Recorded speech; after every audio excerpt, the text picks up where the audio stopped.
The Autodromo Jose Carlos Pace has long been known as one of the toughest racetracks in the world.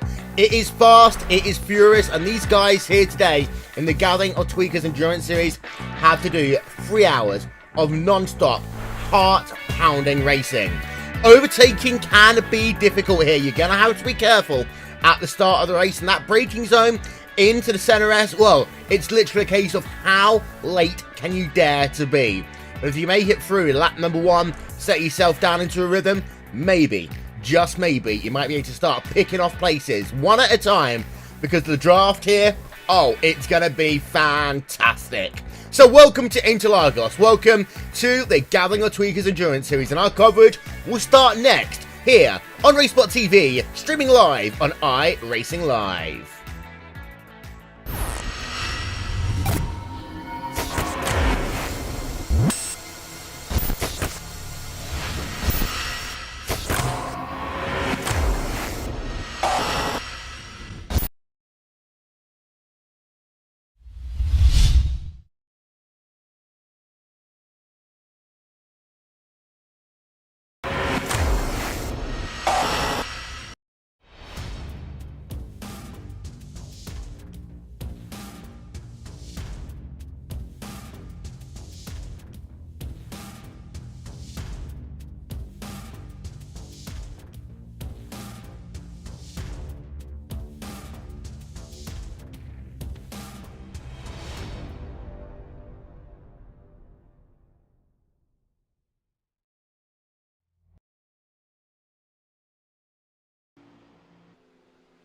Good evening, ladies and gentlemen. Welcome to the 3 hours of Interlagos in the Gathering of Tweakers Endurance Series.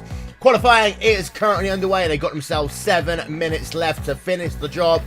We've been sent here. Got ourselves Paul Smith and Alan Neves on commentary. And, well, Paul, we've got a couple of drivers left remaining on track. We've got ourselves the number 166 Blackadder Motorsports car. Just doing his bang right now. That's not right at all. I'm talking about someone else completely different. I'm talking about the 267 machine. This is why I'm not allowed to commentate this thing. But it's the number 267 car, Blackadder, of Lewis Kagoli. He is just working himself into that very difficult infield section. But most guys have done their qualifying. Tell us the headlines. So basically the headlines are that Core Sim Racing, the 111 car, is on pole position with maybe just one or two maybe possibly getting a chance, but they're ahead of Sim Racing for Holland. The championship leaders in the prototypes, Team Huizinga Engineering, they are in 3rd place in the prototypes. In your GT3s, NAB Racing, the current GT3 leaders, they are on pole position with Euphoria Racing White, the team that won last time out at Spa-Francorchamps. They are in 2nd place with Core Sim Racing, the 211 car. They are in 3rd place, of course. They are the 3rd place in that championship. And in the GTC class, Spirit of Le Mans trying to carry on their run of fortune after winning last time out. They are on pole position with Baguette Racing in 2nd place and Core Sim Racing GTC in 3rd place. Those 3 are your top 3 in the championship in GTC. A quick point to note as well, in the prototype there's only 15 points between Team Huizinga Engineering and Core Sim Racing, and in the GT3 class it's even closer. There's 6 points between NAB Racing and Racing Lions, who are currently going to be starting 5th place on the grid for the GT3 class. So plenty of things to discuss in this 3 hours race, and it should be an exciting one here. Oh, it will be indeed. And we just see there the Baguette Racing car, Evan Mallard bringing that car on towards pit road. His qualifying is done. Let's go back then. Got a couple of people, as you say, still to finish their qualifying laps.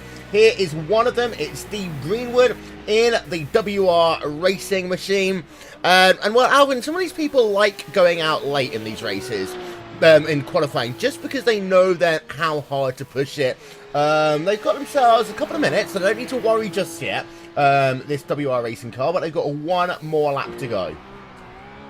Yeah, well, good morning, good evening, and good afternoon for everybody watching us today. Yeah, some people just like to, during the beginning of the qualifying run, they just like to just go out first and get at least 1, maybe 2 clean laps done, so that at least they can have a good time.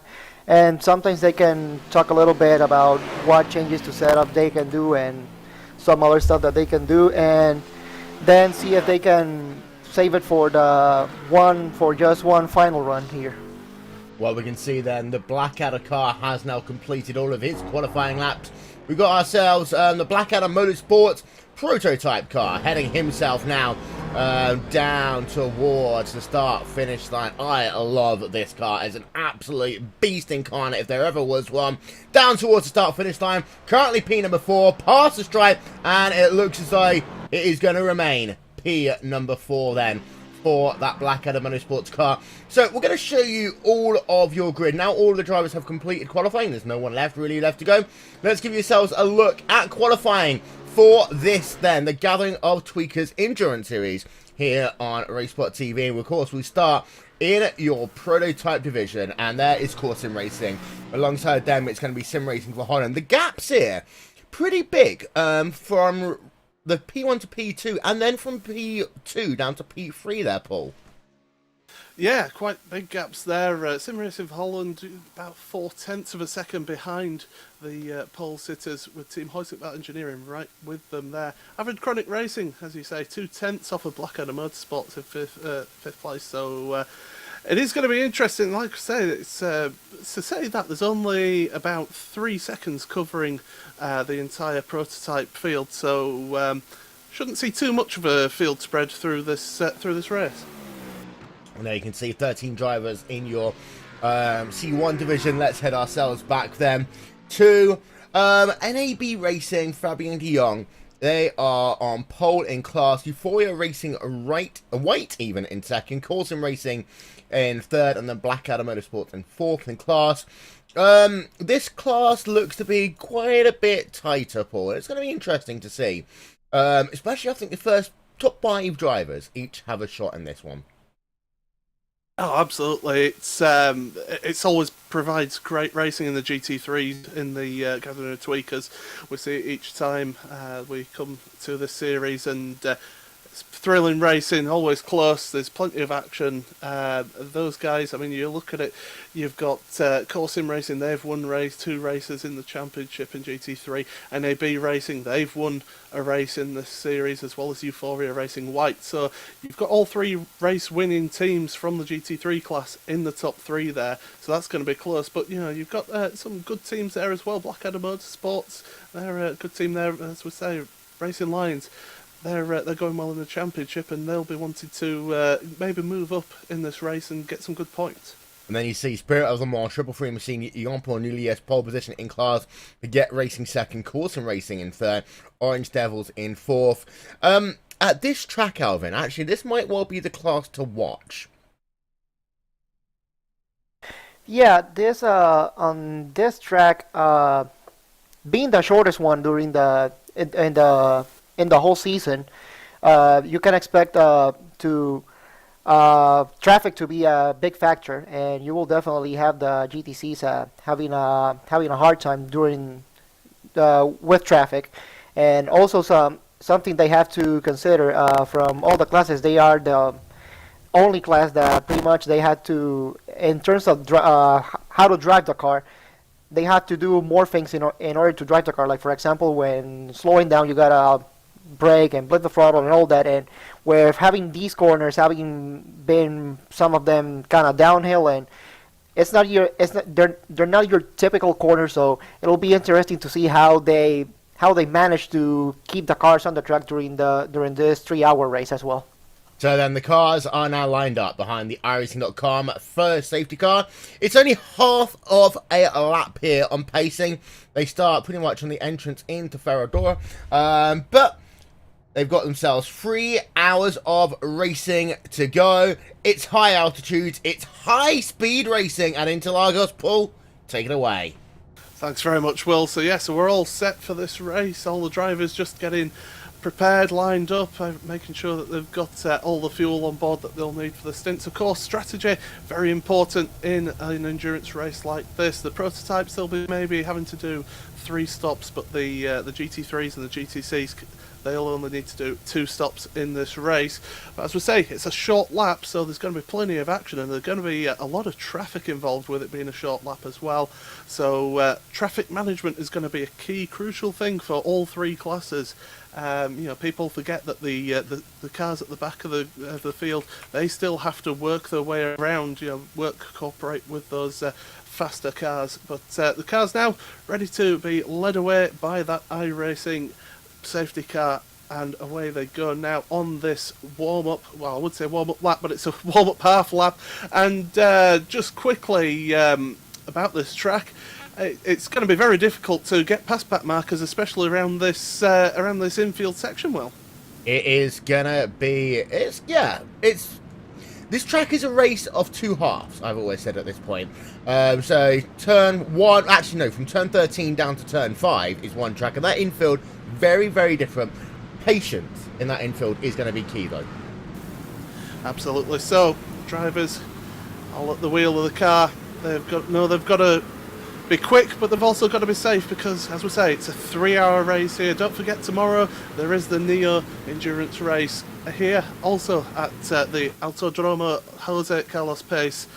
It's 6 hours from the Neo endurance series. This one, it's 3 hours, but it's still going to be fantastic racing. We're just coming now into Junção, the left-hander, and then you've got this long drag uphill. It's full throttle all the way up the hill here when they're at racing speed. So going to be interesting to see how they go into turn 1, whether Core Sim Racing will be able to hold on to that lead on that inside line. It is a tough braking zone into that turn 1, but now the drivers just waiting patiently for the iRacing.com safety car to pull into the pits, and we are getting ready for 3 hours of racing.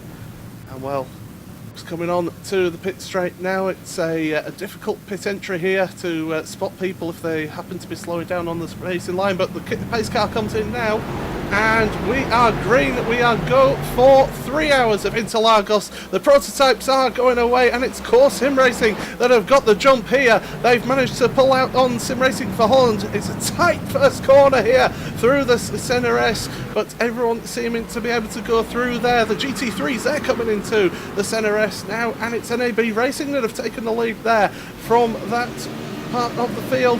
Everyone seeming to get through there okay, and the GTC class, well, they're coming through the CNRS now. Everybody seems to be going through without incident, and it's Spirit of Le Mans that are at the front of that GTC class. But up front, Core Sim Racing, they're already trying to pull away there at the front. You've got Team Huizenveld Engineering in second place, but the Sim Racing for Holland team, they are battling already to try and get past to make up for the loss of places there. You've got NKH trying to get past the Avid Chronic Racing team, but not able to make that move stick. But so far, pretty clean racing. Yeah, definitely so far very clean racing. A very impressive start by Core Sim Racing. They're starting in pole position and definitely pulling a nice 1 to 2 second gap so far. And the other classes, everything clean so far. So let's hope for the next 3 hours to be as clean as it has been so far. So already we're ending lap 1. It's only taken 1 minute 33 from that start, but it's Core Sim Racing, the 111 car. They are in the lead. Team Huizenveld Engineering, they're in second place with Sim Racing for Holland in third. In the GT3s, you have got NAB Racing in the lead of that category with Core Sim Racing in second place and Euphoria Racing White in third. We have got a driver off already, so already drama happening at the start of this race. Liam Quinn in the 117 car, they are off. They're back running, up and running now, but fallen down the order there, down to the back of the prototypes and down to 22nd overall. Yeah, it looks like it looks like going into turn 1. Just looks like a self spin on their own. Yeah, definitely under braking, and they just lost it. just one of the things that Will was saying, trying to take it easy going into turn one, because it's you have to brake really hard, but also going downhill, and well, they just one of the first victims of this 3-hour race, unfortunately. Well, they are still running there as Liam Quinn, but he was lucky not to be taken out by his teammate, the 4X Racing Fatties in the 116 car, so that was pretty close, but still, at the front, oh, we've got battling behind. This is for 4th and 5th place. NKH going around the outside, now down the inside through Cover de Sol on the Avid Chronic racing car, and they've run wide, so this is going to let others come in now. So Ben Gregory under attack here from the 155 Victor Draveguard. He's going down the inside in the Blue Flag racing car. Can he make that move stick? He's going to still be on the inside, but has to just back out of that, and that's allowing the Legends racing car to get onto the back of them. And there's contact behind there. That was FRT Hawkers, the 142 car, getting a little bit of contact on the exit there of turn 4, but able to keep going, but very close there, Alvin.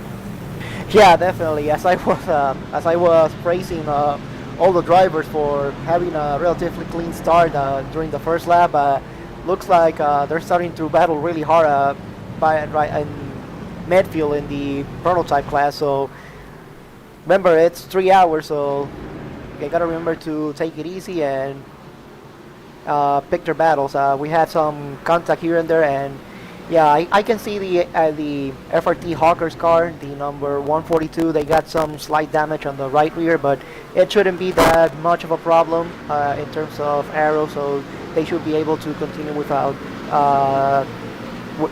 it affecting it too much.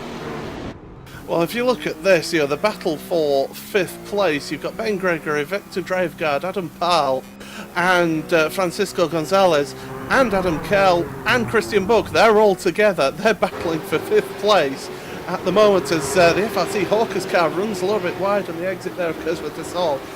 Just looking at the GT3 class, you've got a battle going on here for 3rd place. Euphoria Racing White, they're currently in 3rd place, but you look behind them, you've got Blackadder Motorsports and Racing Lions. They're battling for that position at the moment, and you've got the 4X racing car trying to make their way through this lot, but of course they're not lapping, and that is actually for position at the moment, Alvin.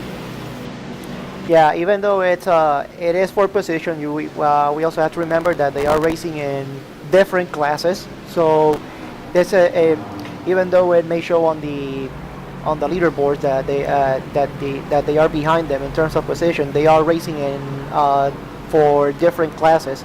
So it's they just have to take it easy, just pick whenever they are going to do the overtake, and just pick their own battles. I'm pretty sure that they will make it around them in a clean way, and they should be able to continue with their own race and hopefully make up the positions that they lost because as a result of the spin that they had. Well, that's it. I mean, we're just seeing the Racing Lions deciding to let them pass, and that's probably the best thing for them, rather than to fight for them. Just let that prototype go away, and then they can carry on with this battle for 3rd place in the GT3 class as Blackadder Motorsports gets really close up to the back there into the Senna S, and now through Cover de Sol. It's not quite full throttle around here until you get towards the exit of that corner. It's so easy to unsettle this car around that particular corner, and now down to turn 4 there. And they're just having a look again at Blackadder Motorsports, but not able to make any moves stick at the moment. And actually, they've lost a little bit of ground here because Racing Lions are all over the back of them now.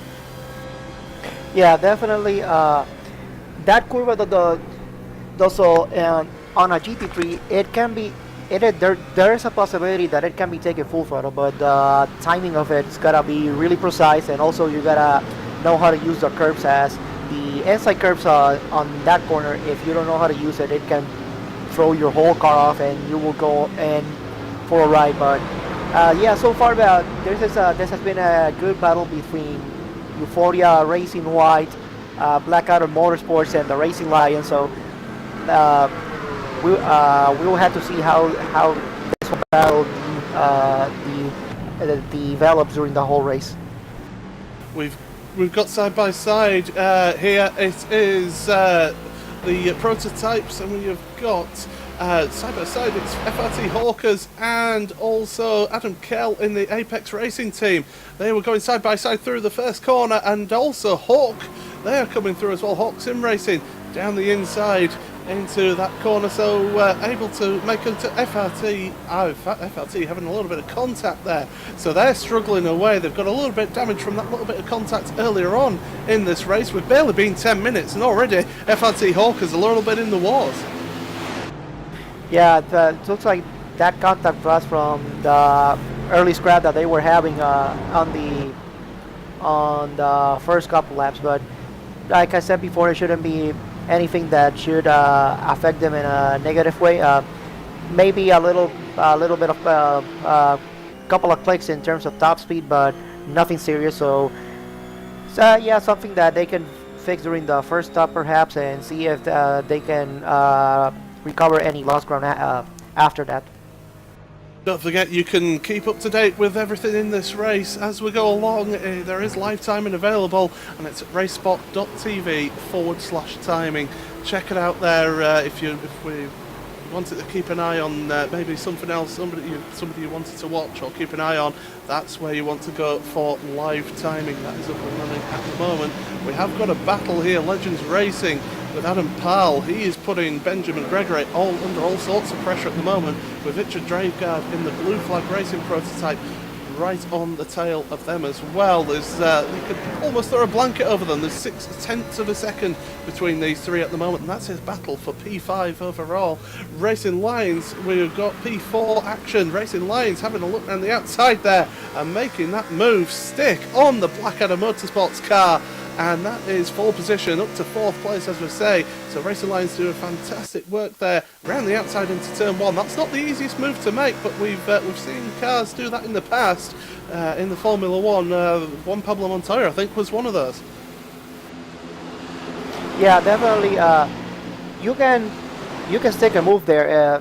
Perhaps this is that turn 1 is the one of the typical overtaking spots in this track, as you have the huge, well, not really straight away, because it's pretty much but yeah, it's a full throttle going uphill, slide left-handers here and there, but it's one of those that if you know how to set up a pass coming out of the last turn, junk out, you can get an overtaking going into turn 1, but as said before, you really gotta be really confident, as this is going downhill and some little off camber here and there and some bumps. But if you know how to do it, then you can definitely stick the pass. And Racing Lions just showed how to do a pass here. I mentioned when we were starting the broadcast that it's a short lap and you will get into traffic quick, and that's exactly what Frederick Rasmussen is encountering at the moment in the Sim Racing 111 car. The race leader by 5 seconds, although he's losing time through this midfield section because of him being stuck behind traffic. So Team Hoyservelt Engineering, they're trying to make the most of this and trying to catch those cars. It's all about getting the cars at the right point of the track, and Sim Racing just getting caught up in that infield section. But yeah, we've had about 11 minutes, coming up to 12 minutes of the race gone. So your top 3 at the moment: Sim Racing, as I say, the 111 car in the lead of this race. Team Hoyservelt Engineering in 2nd place. Sim Racing for Holland, they're in 3rd place in the prototypes. In the GT3 class, you've got NAB Racing. They are in the lead of their category with Sim Racing, the 211 car. They are in 2nd place. In Euphoria Racing White are in 4th place because they have been overtaken by the Racing Lions. So Racing Lions certainly on the move at the moment. They're up to 3rd place there. And in the GTC class, you've got Spirit of Le Mans. They're carrying on their form from the last race. They're in the lead of this race for GTCs, with Baguette Racing right on the tail in 2nd place. Orange Devils 6 seconds behind in 3rd place. And we have got a warning for the 142 car, the FRT Hawkers, for aggressive driving. So yeah, down at turn 4. So the The stewards keeping an eye on proceedings once again, and just showing that drivers, you know, they can't get away with anything in this series because they will get spotted. Yeah, this is one of the things that separates this series from other series. The fact that we have live race control, and this is something really nice to have.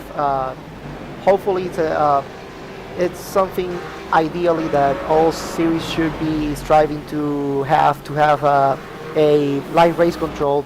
That way, you can get on top of things during the race and not wait for after the race to try to solve things, as usually it's kind of hard to rectify things after the race is done. So this is really something that adds a nice little touch to this series, and drivers gotta be aware that their actions on the race will be taken into account during the race and not after the race. So yeah, it's something really nice to have, as I said before, and yeah, it's something really cool, definitely, that we are seeing here.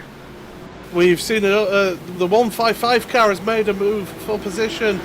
They are now up to 8th place. So Victor Dravegaard up to 8th place in that Blue Flag Racing prototype car, having lost a couple of places earlier on. They've made that move stick, so able to go up a place there, and now right all of the back end of Christian Challoner at the moment in that Blackadder Motorsports car. So well, we've seen side-by-side action going along the pit straight. There was Legends Racing were side-by-side with Avid Chronic Racing.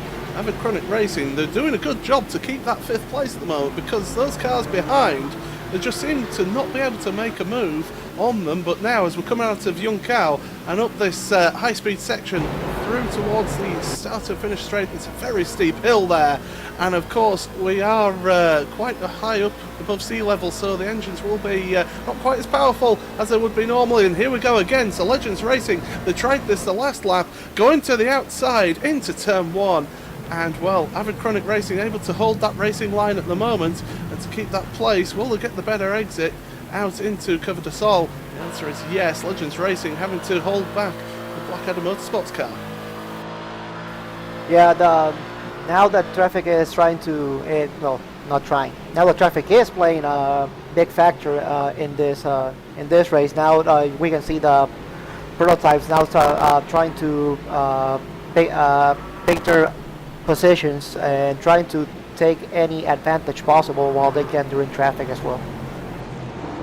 Christian Challoner looks to be a bit faster than Adam Powell through this infield section, so maybe they've gone for a little bit more of a grippy setup for around the infield section, and maybe sacrificing a little bit of, just a tiny bit of top end speed as well. Legends Racing looking to the inside of Avid Chronic Racing, maybe just letting Ben Gregory know that he is there.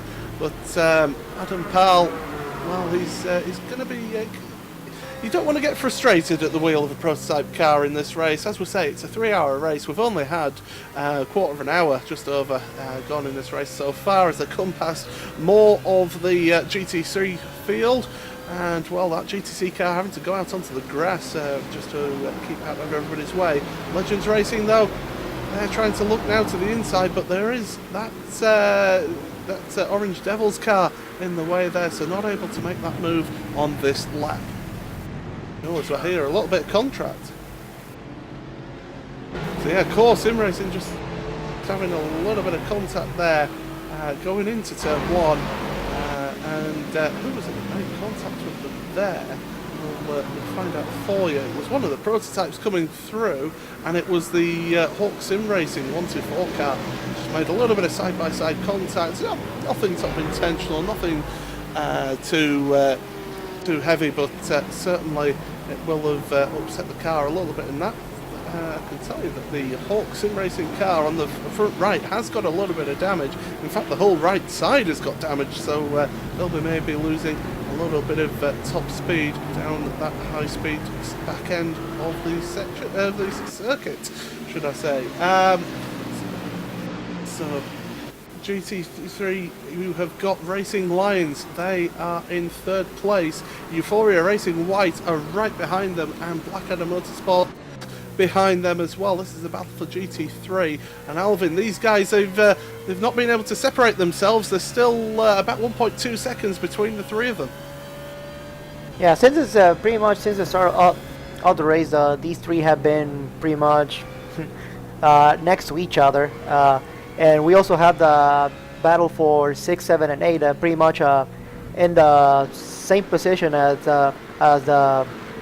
Racing Lions before that's been racing and Blackadder Motorsports that they have been battling. So let's see how they try to keep between each other during this race, and when they are going to pit, and see how the pit stops play in part of these battles, and see if they can get with some pit strategy if they can get ahead. We have had a change of position in the prototypes. Adam Parl in the Legends Racing car, he's lost a position to Christian Challoner in that Blackadder Motorsports car.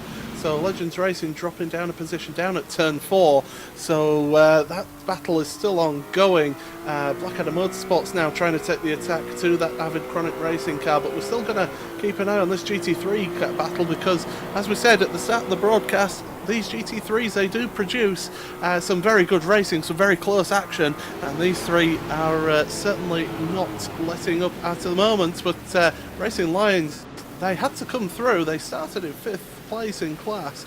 They've had to come through the field a little bit, so doing well so far, but they are currently 6.9 seconds behind 2nd place in the GT3 class.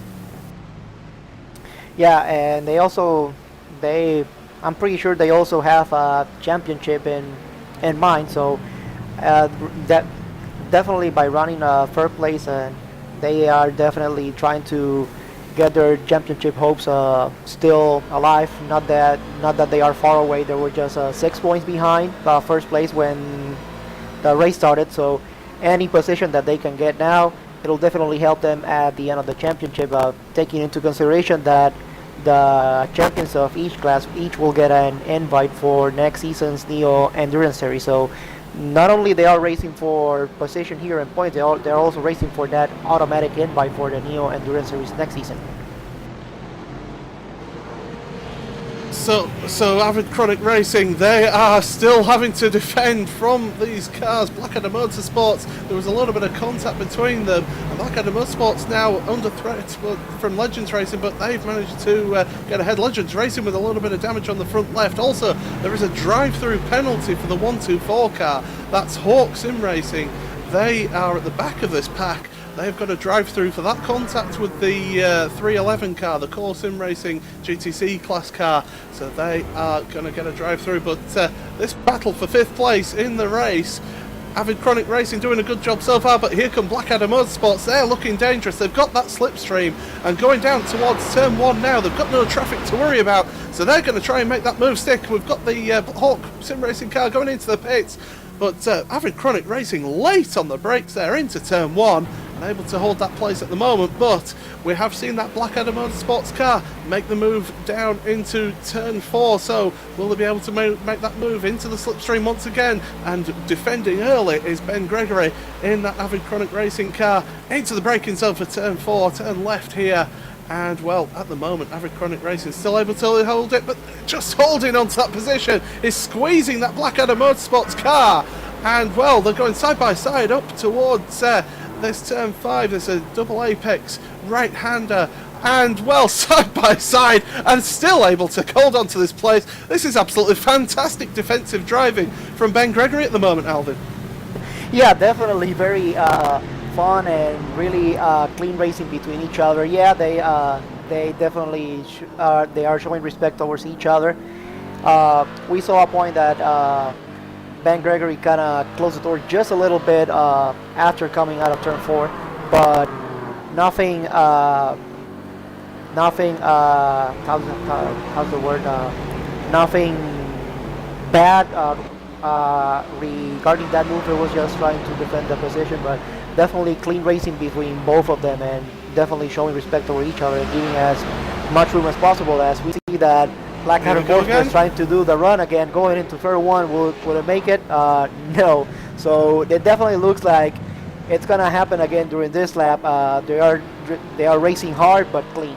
So this is definitely good to see that they can do this. Ben Gregory going defensive very early there, going down the straight here into turn 4. He's going to try and once again just hold on to that position. He better not overshoot himself. He doesn't, and in fact the Blackadder Motorsports car was trying to go around the outside there, trying to hold that outside line to get the inside line into this corner coming up here, the right-hander, and he's going to go around the outside. Surely not. He's losing the back end a little bit there. And that's all this battle in here between these two is allowing the 3 behind to stay on them and to put them under pressure, as Legends Racing just trying to look left and right, trying to make the move on Blackadder, but not really able to make the move through the infield section here. But once again, it's all about setting up it through Young Cow, getting the good exit through there to carry the speed all the way up the hill of the start finish line into turn 1. But Ben Gregory is taking that defensive line every time and is making it very difficult for Christian Challoner. Will we see a good exit from Christian here? He's coming onto that high-speed section. They've got back markers ahead as well, one of the GT3 class cars. Will he come into the reckoning here as we come over the start finish straight now? And we've also got a battle here as well between Dennis Duna and Henry Gross for second place in the race here. Team Hoising Engineering looking to make that move stick down the inside because they were in second place. Sim Racing for Holland making the move on them into turn 1, and that has meant that they're up to second place. Sim Racing for Holland started this race in third, had a bit of a poor start, but able to get it up to second place now. Team Hoisingveld all over the back of them. NKH actually catching up as well, so they're coming into the battle as well. Nicholas Helm, and still in front of that Blackadder Motorsports car is Ben Gregory, although they're going side by side going into this infield section once again. And well, Ben Gregory holding that inside line and able to hold on to the position. Yeah, so far it's been really good racing here in the prototype class all over the place. Now we have Ben Gregory because he has been battling with the Blackadder Motorsports entry. Now we got a 5-car train here from 5th to 9th position. So yeah, as the Blackadder Motorsports almost closes coming out of Junco. So now we will see that train of cars going right past him, so this should be a slight relief for Ben Gregory in the Avicronic Racing car. So let's see if now he's able to pull away from these 4 other prototypes and see if he can establish his own rhythm. Legends Racing looking down the inside of Blackadder Motorsports into turn 1, but they don't have the inside for turn 2, and that's meant that they've run wide. A Blue Flag Racing prototype, the 155 car, they go through. Victor Dravegaard making that move there, so this battle just splitting up a little bit, as we say. Ben Gregory trying to make the most of this to pull away. You've also got Apex Racing Team. They're going down the inside now of Legends Racing. So Adam Kell doing the move there down the inside of Adam Powell, but well, going into the right-hander here. Adam Powell does have the inside, but decides against it and holds back a little bit. But Apex Racing run a little bit wide. Adam Kell just running wide, but back onto the racing line and holds onto that position. It's a good move there between the two Adams for that 8th and 9th place. Yeah, it looks like that slight moment that the Blackadder Motorsports car that we were seeing before in Junk Cup. Yeah, it was the Blackadder Motorsports that moment, even though they lost some time because of that, but in terms of positions they only lost 1. So now let's see if they can recover from that small mistake, if they can get those positions back. Well, we've got a battle for P2 in this race. You've got Team Hoising Engineering putting pressure on Sim Racing for Holland, but NKH, they are right behind them and on the tail of Team Hoising Engineering. So Dennis Duna, Henry Gross and Nicholas Helm at the wheel of those 3 cars, and this is going to be an interesting one, to say not to say the least, as well, the Sim Racing for Holland car just makes a little bit of a gap between Henry Gross and Nicholas Helm. As Nicholas Helm looking to the inside, but not able to make that move at the moment. It is an overtaking sport, but it's very difficult to make the move stick there. Yeah, definitely. Now we got this battle from second, third, and fourth place, as now they are approaching the battle that we have been following throughout the race for GT3 between Racing Lions, Euphoria Racing White, and Blackadder Motorsport. So now we start to see the dynamic in traffic when you are battling fourth position, but you also get some cars in front of you that are also battling for position, and it's interesting to see how all the classes start to interact with each other and showing the respect that each of them they serve as well, because we also got to remember they got their own race, and they also have the same right to the racetrack as the faster classes as well. Oh, and we've got the three classes right there going side by side down that back straight now, and Team Hoisted Engineering putting Sim Racing for Holland under all sorts of pressure into turn 4 there, and having to go a little bit tighter, and that allows the Sim Racing for Holland car to just pull away a little bit, because they were compromised with their line were Henry Gross in that Team Hoisted Engineering entry. And Ben Gregory is under attack again from Blackadder Motorsports, and this time they're more alongside. Well, they're going to have the outside line going up the hill into this right-hander, and, well, can they make that outside line stick? Because they're going to try it once again, and into this tight right-hander now. Ben Gregory, he's got the inside line, but can they keep out there? Blackadder Motorsports, oh, they've lost control. Blackadder Motorsports, they've spun it. They're going to lose 3, maybe 4 places, and, well, they get back up and running. Nobody else collects them, so good driving there from Christian Challoner just to let other cars through. But yeah, certainly just lost control of it through that right-hander. Yeah, unfortunate that what happened to them. They after what happened to them previously, it looked like they were able to collect themselves, and they were able to catch up to 5th place. But unfortunately, it looks like too much pressure trying to overtake, and they spawned. But as you said, fortunately nobody else was collected in that incident, so it's good to see that everybody is able to continue. And well, the outcome for that is that Ben Gregory has got the pressure taken off of him. He's got about a 1.5 second gap now, and a couple of GT3 cars between him and the Blue Flag Racing prototype in 6th place. Sorry, Victor Draveguard is 6th, but still, you've got the Apex Racing team and Legends Racing right behind Adam Kell and Adam Parl. They're still battling away. And GT3, we've also got the Racing Lions battle. That's still ongoing with them. And Euphoria Racing White and Blackadder Motorsports as well. So they're still, those three battling away. They're still about second and a half, 2 seconds between them at the moment. So we're going to keep an eye on them. But also at the front of GT3, Claudio Klima in the Core Sim Racing GT3 car. He's been slowly gaining on the NAB Racing car of Fabian de Jong. So Core Sim Racing are going to be really pushing on now, and we're going to be looking on board with them. And as we go down into turn 1 here into the Senna S, and it's going to be difficult for them to actually make the move stick, because we've seen how these cars can run pretty close together, but not able to make that move stick in the long run. Yeah, definitely. Now there's pretty much battles everywhere on the field, so there's really no lack of action here that we can see. Now we have this battle for the lead on the GT3 class, so with the Core Sim Racing closing them, as we also have the 2nd and 3rd place on the prototypes closing into them. So now they gotta be careful going into the infield, as the Core Sim Racing gives some room for the Sim Racing for Holland as well to go around the infield section. But yeah, so far this 25 minutes of racing so far has been really good, and definitely showing that there's plenty of action for everybody. Nobody is giving an inch. Nobody wants to give up.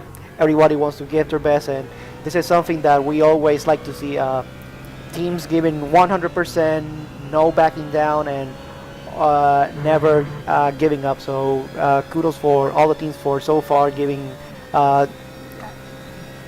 a good race as of now. So we have had half an hour of the race so far, and well, we'll just quickly go through your top three of each class. You've got Core Sim Racing, the 111 car. They are out in the lead of this race, and almost a 16-second lead over the second place Sim Racing for Holland, who we've seen having battles with Team Huizenbelt Engineering, who are in third place in the prototypes. In the GT3s, NAB Racing, they're right behind the NKH car at the moment. They are in first place in GT3 with Core Sim Racing, in second place in GT3 with Racing Lions in third place, and in your GTC class, Spirit of Le Mans, they are still in the lead of that category with Baguette Racing, still pretty close to them, 1.5 seconds behind at the moment. They are in second place with Orange Devils, they're a little bit further back in third place. And don't forget, live timing is available on RaceSpotTV/live timing if you want to /timing if you want to get I'm getting told off in my ears here. Get to keep an eye on who you want to keep an eye on in this race, because there is plenty of action all over in this race today. And well, the closest battle at the moment on track is well, it's Victor Dravegaard and Adam Kell. They are battling their way there for 6th place at the moment. Ben Gregory has made a break for it in that Avid Chronic Racing car, so it's the V Apex Racing team. I'm correcting myself there on that one as well. They are in 6th place with Adam Kell. They managed to get ahead of Blue Flag Racing with Victor Dravegaard at the wheel of that car, but there's only 0.3 of a second between them at the moment as they go across the line once again. Yeah, definitely good racing all across the field as now they start another lap, and now they also have to contend with some GTT traffic. Nothing serious, but it should be something that they should be able to negotiate without having much trouble. But yeah, this is definitely has been good racing going all over the place. But as pretty much on all classes we've been having good battles. Pretty much what we have been expecting in this race. So let's try to let's see if these teams can keep it up. So as we see, it's Adam Kell currently in that position at the moment, in that 6th place. But Victor Dravegaard, he wants to get that place back. He has had it before in this race. There's been real sort of mix and match between these prototype cars as they're getting stuck behind that real Euphoria Racing white car going through now towards Yuncao. They'll be able to make that move down the inside, and crucially for them, Blue Flag Prototype, they had to get the cut back there on that GT3 car, but a very good exit there from Victor Dravegaard out of Yuncao, and he's going to carry that speed all the way up the hill here. And well, is he going to make a move into turn 1? He's just not quite close enough, I don't think. Maybe he's going to have a look maybe to the outside. Here he goes, Victor Dravegaard down to the outside, but still, well, they're going side by side, but not making that move so far. But wow, better exit for V Apex Racing, Adam Kell, and to Cover del Sol, and that means that he gets to keep that place for the time being. But Victor Dravegaard is not going to give this one up yet. He's going to look down the back section here, but not quite close enough to make that move stick. Yeah, just some clean racing here and there. The Blue Flag Racing just trying to pick their place for the overtake, trying to time it, especially if they can use the GTC or GTT traffic to their advantage to try to set up an overtake. They will try to do it, but so far the Apex Racing car has been able to fend up all the attacks from Blue Flag Racing, and so yeah, so far so good for them. Well, further down the field in the GTC class, we've got a battle for 6th and 7th place. It's Talk Creek Racing at the lead of that one at the moment with SRN Motorsports in that 7th place. They're battling away for that position, and there's only half a second between these two. And well, these guys, they're going to be the ones that are going to be affected maybe the most by the traffic, because well, maybe not, because the GT3 class, they have to worry about getting past them, but letting the prototypes through, these guys, they've got to just let everybody through, basically, who's faster than them, but while still battling away. It takes it's a really difficult skill to be able to do that well, Alvin. Yeah, definitely. This is something that really depends on which class you are. Usually when you are the slowest class, theoretically speaking, it's kind of the easiest, because you don't have to worry about being faster than somebody else, except if you're faster than somebody else in your class, then yeah, that should be your only worry. But pretty much, you know that if a car is not in your class, they are pretty much faster, and so you pretty much try to set up the car so that you can facilitate the overtake and make it as easy as possible. Whereas the GT3s, they gotta worry about overtaking cars and also being overtaken, so there's kind of like a different dynamic. And then you have the prototypes, where pretty much they can overtake anything that's in front of them. And Alvin, something else that the drivers have got to worry about is the strategy, and we're getting closer to the prototypes coming in for their first pit stop, won't we? So are you thinking maybe a 3-stop strategy, or will drivers be able to stretch out and maybe do a 2-stop? I see most of the GT3s and GTCs going for 2 stops. The Daytona prototypes, it could be kind of close, like pretty much most of the races, but I don't see them trying to stretch it too much going into the hour. We may see some teams here and they're trying to do it, especially those that are in at the back of the prototype class, to see if they can gain some time with not doing one extra pit stop. So let's see what happens.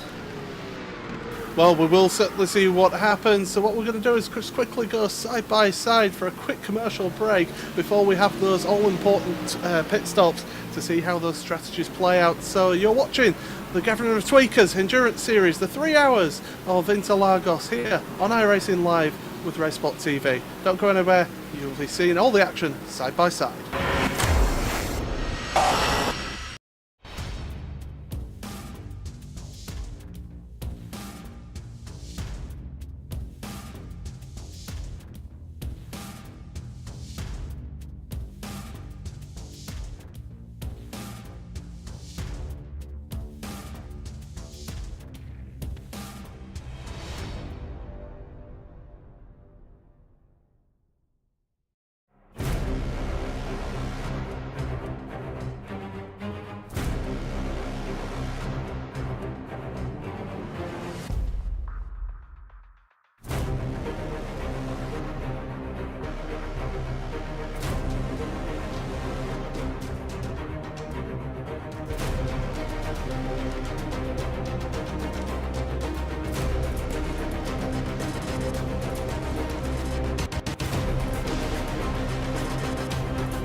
Hi ladies and gentlemen, Will Vincent here from RaceSpotTV. Do apologise, we have just lost all of our sound, so we're going to step aside for just 2 minutes. We will be back, we promise. We do apologise. Please bear with us for just a couple of moments.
Back to the Gathering of Tweakers Endurance Series. This is your on-screen appearance from the one and only Mr. Will Vincent. Gonna hand it back to Alvin and Paul. Thank you so much for bearing with us over the last, I don't know, 3-4 minutes, but it's back to the action. Back to you, Paul. Thanks a lot, Will. Yeah, so we're just having to start to see the prototypes coming into the pits. The first one is Blue Flag Racing Prototype, the 155 car. They are into the pits, so they're making their first pit stop. So just nicely timed there for the problems to be fixed. And we're back up and running there with Yuka Zavati at the wheel of that Blue Flag Racing car. And Alvin, the strategy, as we always say in endurance racing, it's really important, and maybe Blue Flag Racing, they were stuck behind Avid Chronic Racing for a while, so maybe just trying to get a little bit of clean air, fresh tyres, and hopefully trying to get their place on the Avid Chronic Racing in the pit stops. Absolutely. Perhaps they kind of realized within their strategy that they had to make 3 stops anyway, so might as well get one of those stops now while they can, and try to get some clean air in front of them, and see if by having that clean air they can pretty much get their pace up and try to get some positions during the pit stop. So now that we're seeing the pit stops going on, it'll be interesting to see how this all plays into, and see where teams end up after this first round of pit stops.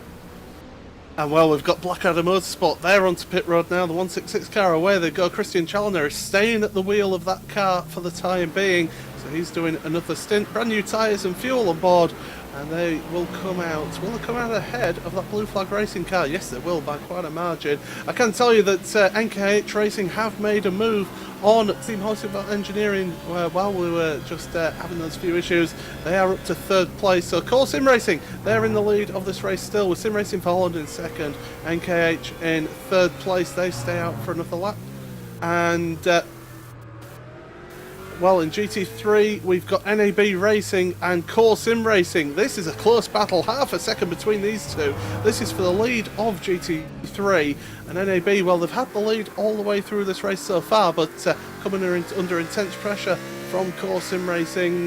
Just let you know, Racing Lions are still in 3rd place in that GT3 class. Spirit of Le Mans, they are still in the lead of GTC, with Baguette Racing in 2nd and the Orange Devils in 3rd. But we're going to keep an eye on this this lead battle for GT3 between NAB and Core. We're also going to kind of keep an eye on the pit road as well for any of the prototypes that are coming in.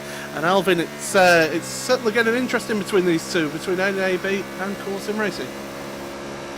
Definitely, this is a battle that has been heating up during the last couple of minutes, with Core Sim Racing now pretty much all over the rear bumper of the NAB Racing. I am pretty sure that one team that are cheering on for the Core Sim Racing to go into the lead, the Racing Lions GT3 car, as the NAB Racing and Racing Lions, they are 1st and 2nd in the championship, and with so many points being in play here, any position that the Racing Lions can gain from NAB Racing will really help them going into the last 2 rounds of this championship. Absolutely. NAB Racing, just out of interest in GT3, 123 points. Racing Lions 117. Core Sim Racing, they're on 100 points, so they're 23 points behind in 3rd place in the championship. So they are still in with a shout of getting this championship. One bad result for NAB, and that could certainly help the Core Sim Racing team out. But this battle still close going into Young Cow. And we've got a car in the pit road, and that's Absolute Beginners. ABL, they have got a bit of damage on the front of their car, and on the side of it. I don't know what's happened there in the race. We'll surely get a maybe just try and find out what's happened for you there, but they are on pit road. They've got damage, so they are not going well. They are a lap down, and we have got a car even further behind. The last place car has a lap down on them, and that's the WR Racing 317 car, so they are currently the last of the runners. Everyone's still running at the moment in this race, so that's good to see that we've had no retirements so far, but a couple of incidents for a couple of cars, and well, at least everyone is still running in this race. But this battle for 1st place in GT3 still ongoing. NAB at the front of that. Core Sim Racing, they're just holding behind at the moment, 0.3 of a second, so it is quite a close battle, but certainly they're putting the pressure on, as I can tell you that Team Horsebot Engineering are ahead of Sim Racing for Holland. Sim Racing for Holland have lost a couple of places. In fact, they lost more than a couple of places. They've had the pit stop, that's why. So they are down in 6th place at the moment, so those prototypes going through their pit schedule at the moment, but Sim Racing for Holland stuck behind a couple of the other prototypes, so not able to make the most of those new tyres, Alvin. Yeah, now that with all the pit cycles going on now, it's kind of interesting to see when they start to pit, and when who decides to pit in, who decides to stay it out. Especially during this first stop, the earlier you get in, the less fuel you will need to go to a full tank. Of course, we don't know what is exactly the strategy for each team in terms of fuel strategy, but yeah, this is definitely one of those that once you get in, you try to do the best that you can getting in and getting out of the pits, and then it's up to the pit crews to get the pit stop to get it in as quick as possible. A little bit of contact between those two, by the way, for them as well. And well, it's all getting a little bit close for Sim Racing for Holland. Yeah, as I was saying, this is once you start getting into the pits, there are different strategies in terms of when you come in, when you come out. So now that well, I'm pretty sure that the pit cycle it's not done yet, but yeah, it looks so far that Sim Racing for Holland has been one of the big losers in during this round of pit stops as they try to set out the pass going into turn one, and yeah, it looks like they're gonna be able to make it stick. Yeah, but yeah, so far it looks like they have been one of the losers from this round of pit stop. So let's see if they can regroup and get a strong finish. Henry Gross has had a pit stop as well for Team Horsingveld Engineering. They're 21.1 seconds, so a little bit of a longer pit stop for them, maybe just repairing a little bit of damage. But they are coming out in 8th place ahead of Christian Bug in that Hawk Sim Racing LMP car, so able to come out ahead of them at least to be able to get some free air. But certainly these pit stops are just going to be mixed up the positions at the moment. But Core Sim Racing in that battle for the lead in GT3, they're almost going side by side, 3 wide down into the turn 4. They've got a car behind them, one of the prototypes, and around the outside. Surely they can't make that stick. They do. Core Sim Racing, fantastic manoeuvre there into the lead of the GT3 class. NAB had no answer to them. Yeah, it looks like another good setup by them going into turn 1. It looks like they kind of lost a little bit of, yeah, well, actually not turn 1, sorry about that. But it looks like the NAB Racing got a little bit caught up in traffic coming out of the Senna S, and yeah, Core Sim Racing looks like the patience that they've been having, it's finally starting to pay off as now they are going into the lead. So, but we also got to remember that they are pretty much closing into the first round of pit stop. So now let's see what will happen after this first round of pit stop and see if they can maintain the lead as well. Ben Gregory, the Avid Chronic Racing, they're on pit road at the moment, a 20.6 second pit stop for them. So they've fallen behind Christian Challoner in the Blackadder Motorsports car there. So well, these pit stop cycles now just starting to sort themselves out. The prototypes, well, they're able to stretch out their pit stops as Core Sim Racing just running a little bit wide over the curbs there through Curva de Sol in the 211 car, but able to stay out in front. But that is certainly one of the best overtaking moves I've seen for quite a while around the outside into turn 4. Yeah, definitely. Kudos for them for getting that move to stick, especially coming out of turn 4.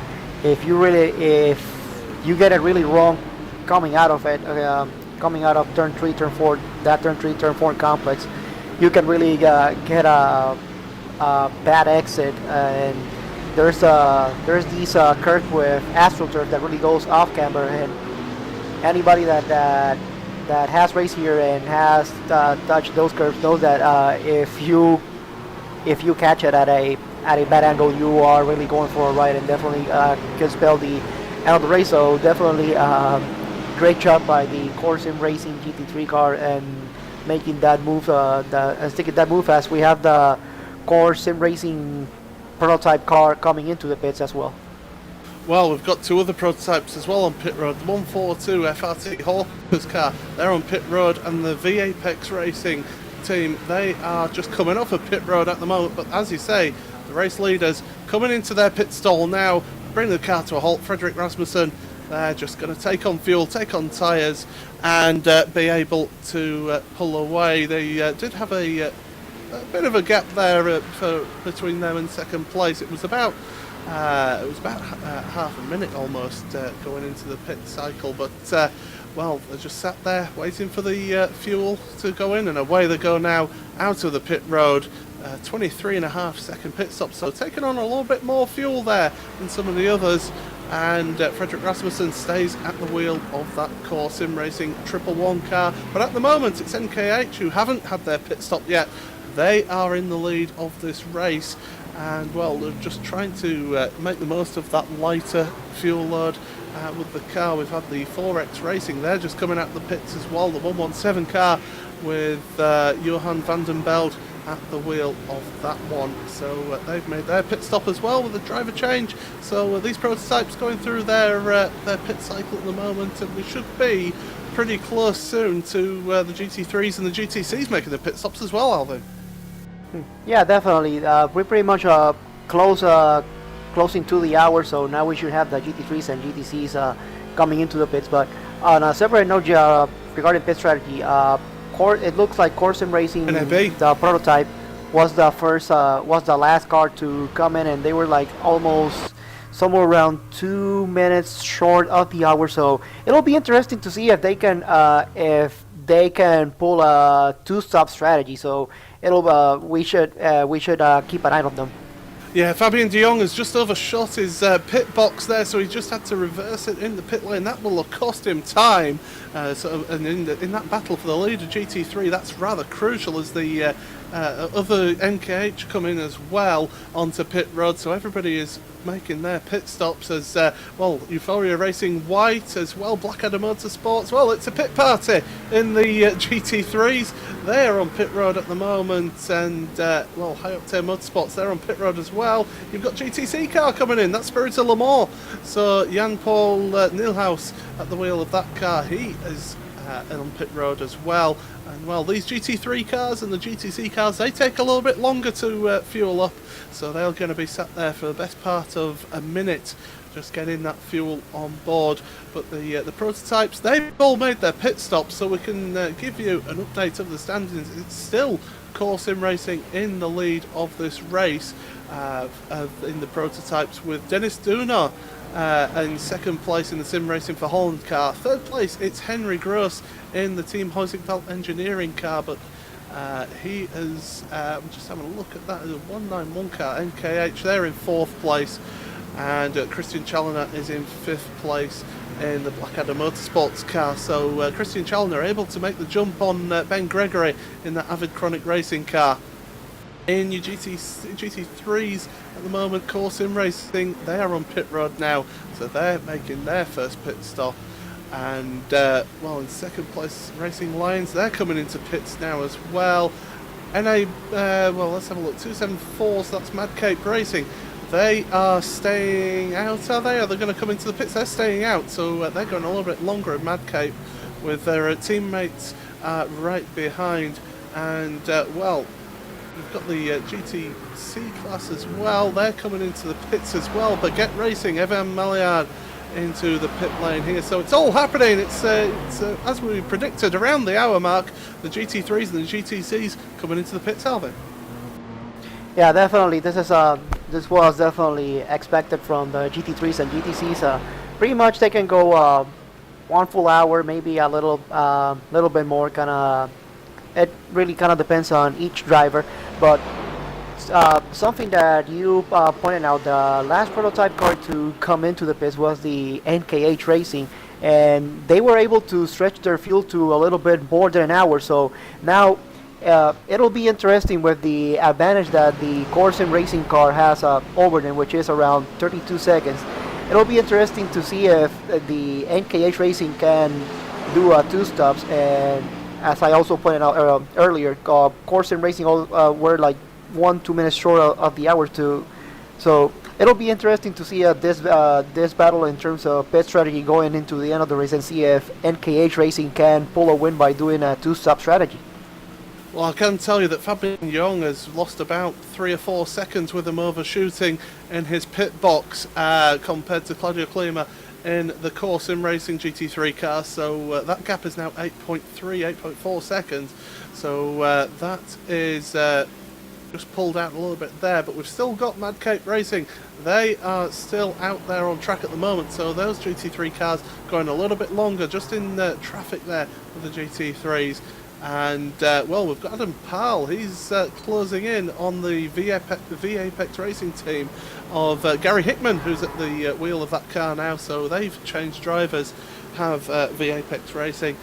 and well, they are battling over 7th and 8th place overall. Just looking further down, we have got the battles still going on. Baguette Racing are still in 2nd place in GTC because they've come out behind the Spirit of Le Mans, so Baguette Racing's not able to make that jump in the pit stops. 2.2 seconds between them, and well, we've pretty much got everybody who's pitted almost. Just a couple, 3 cars in the GT3 class yet to make a pit stop at the moment. Yeah, we've had pretty much most of the cars now in the pit, so now we can see how the different pit strategies have been playing a part into this race as well. And what's interesting, as the race started, we had in the GTC we had the Spirit of Le Mans in front, and they are still in front, but the advantage. Yeah, the advantage, it seems like it's been pretty much just the same. So we could have a repeat of the previous run in Spa, where the Spirit of Le Mans and Baguette Racing were racing pretty much for the whole time. But of course, we hope that unlike the race at Spa, this one doesn't end in tears. I was just about to say, yeah, let's hope that they don't end up coming to blows, but certainly they are still racing hard. There's only 2 seconds between them at the moment, so it's really close battle between those two that we'll keep an eye on in the GTC class. But it's interesting that in GTC you've got about 1.8, 1.9 seconds between the leaders and that, and in GT3 the 2 leaders at the moment who have yet to pit, they've got about 1.5 seconds between them as well, so pretty close battles for the lead at the moment. Although, like I say, those in GT3, those 2 at the front, the Mad Cape Racing team, they're going a little bit longer in this first stint, and maybe going for a shorter final stint, or maybe a shorter middle stint, just to get a little bit of pace in that middle stint of the race. Yeah, it also could be a case that they have been able to catch traffic at the right time, so they haven't really had to necessarily try to get into the pits to avoid any lap traffic. And so yeah, it's for them it looks like they have been able to stretch their fuel strategy as long as possible, and see if they can benefit from doing a very short pit where it's gonna be in the middle stint or at the last stint. So yeah, it's always interesting to see how the different pit strategies come into play, and it's also good to see teams trying to play different pit strategies to see if they can gain the upper hand on the pits as well. We have got the 269 Blackadder Motorsports GT3 car on pit road at the moment. Brian De Bruin at the wheel of that one, and they are just coming down off the jacks at the moment and coming out to pit road with a 64-second pit stop for that 269 car.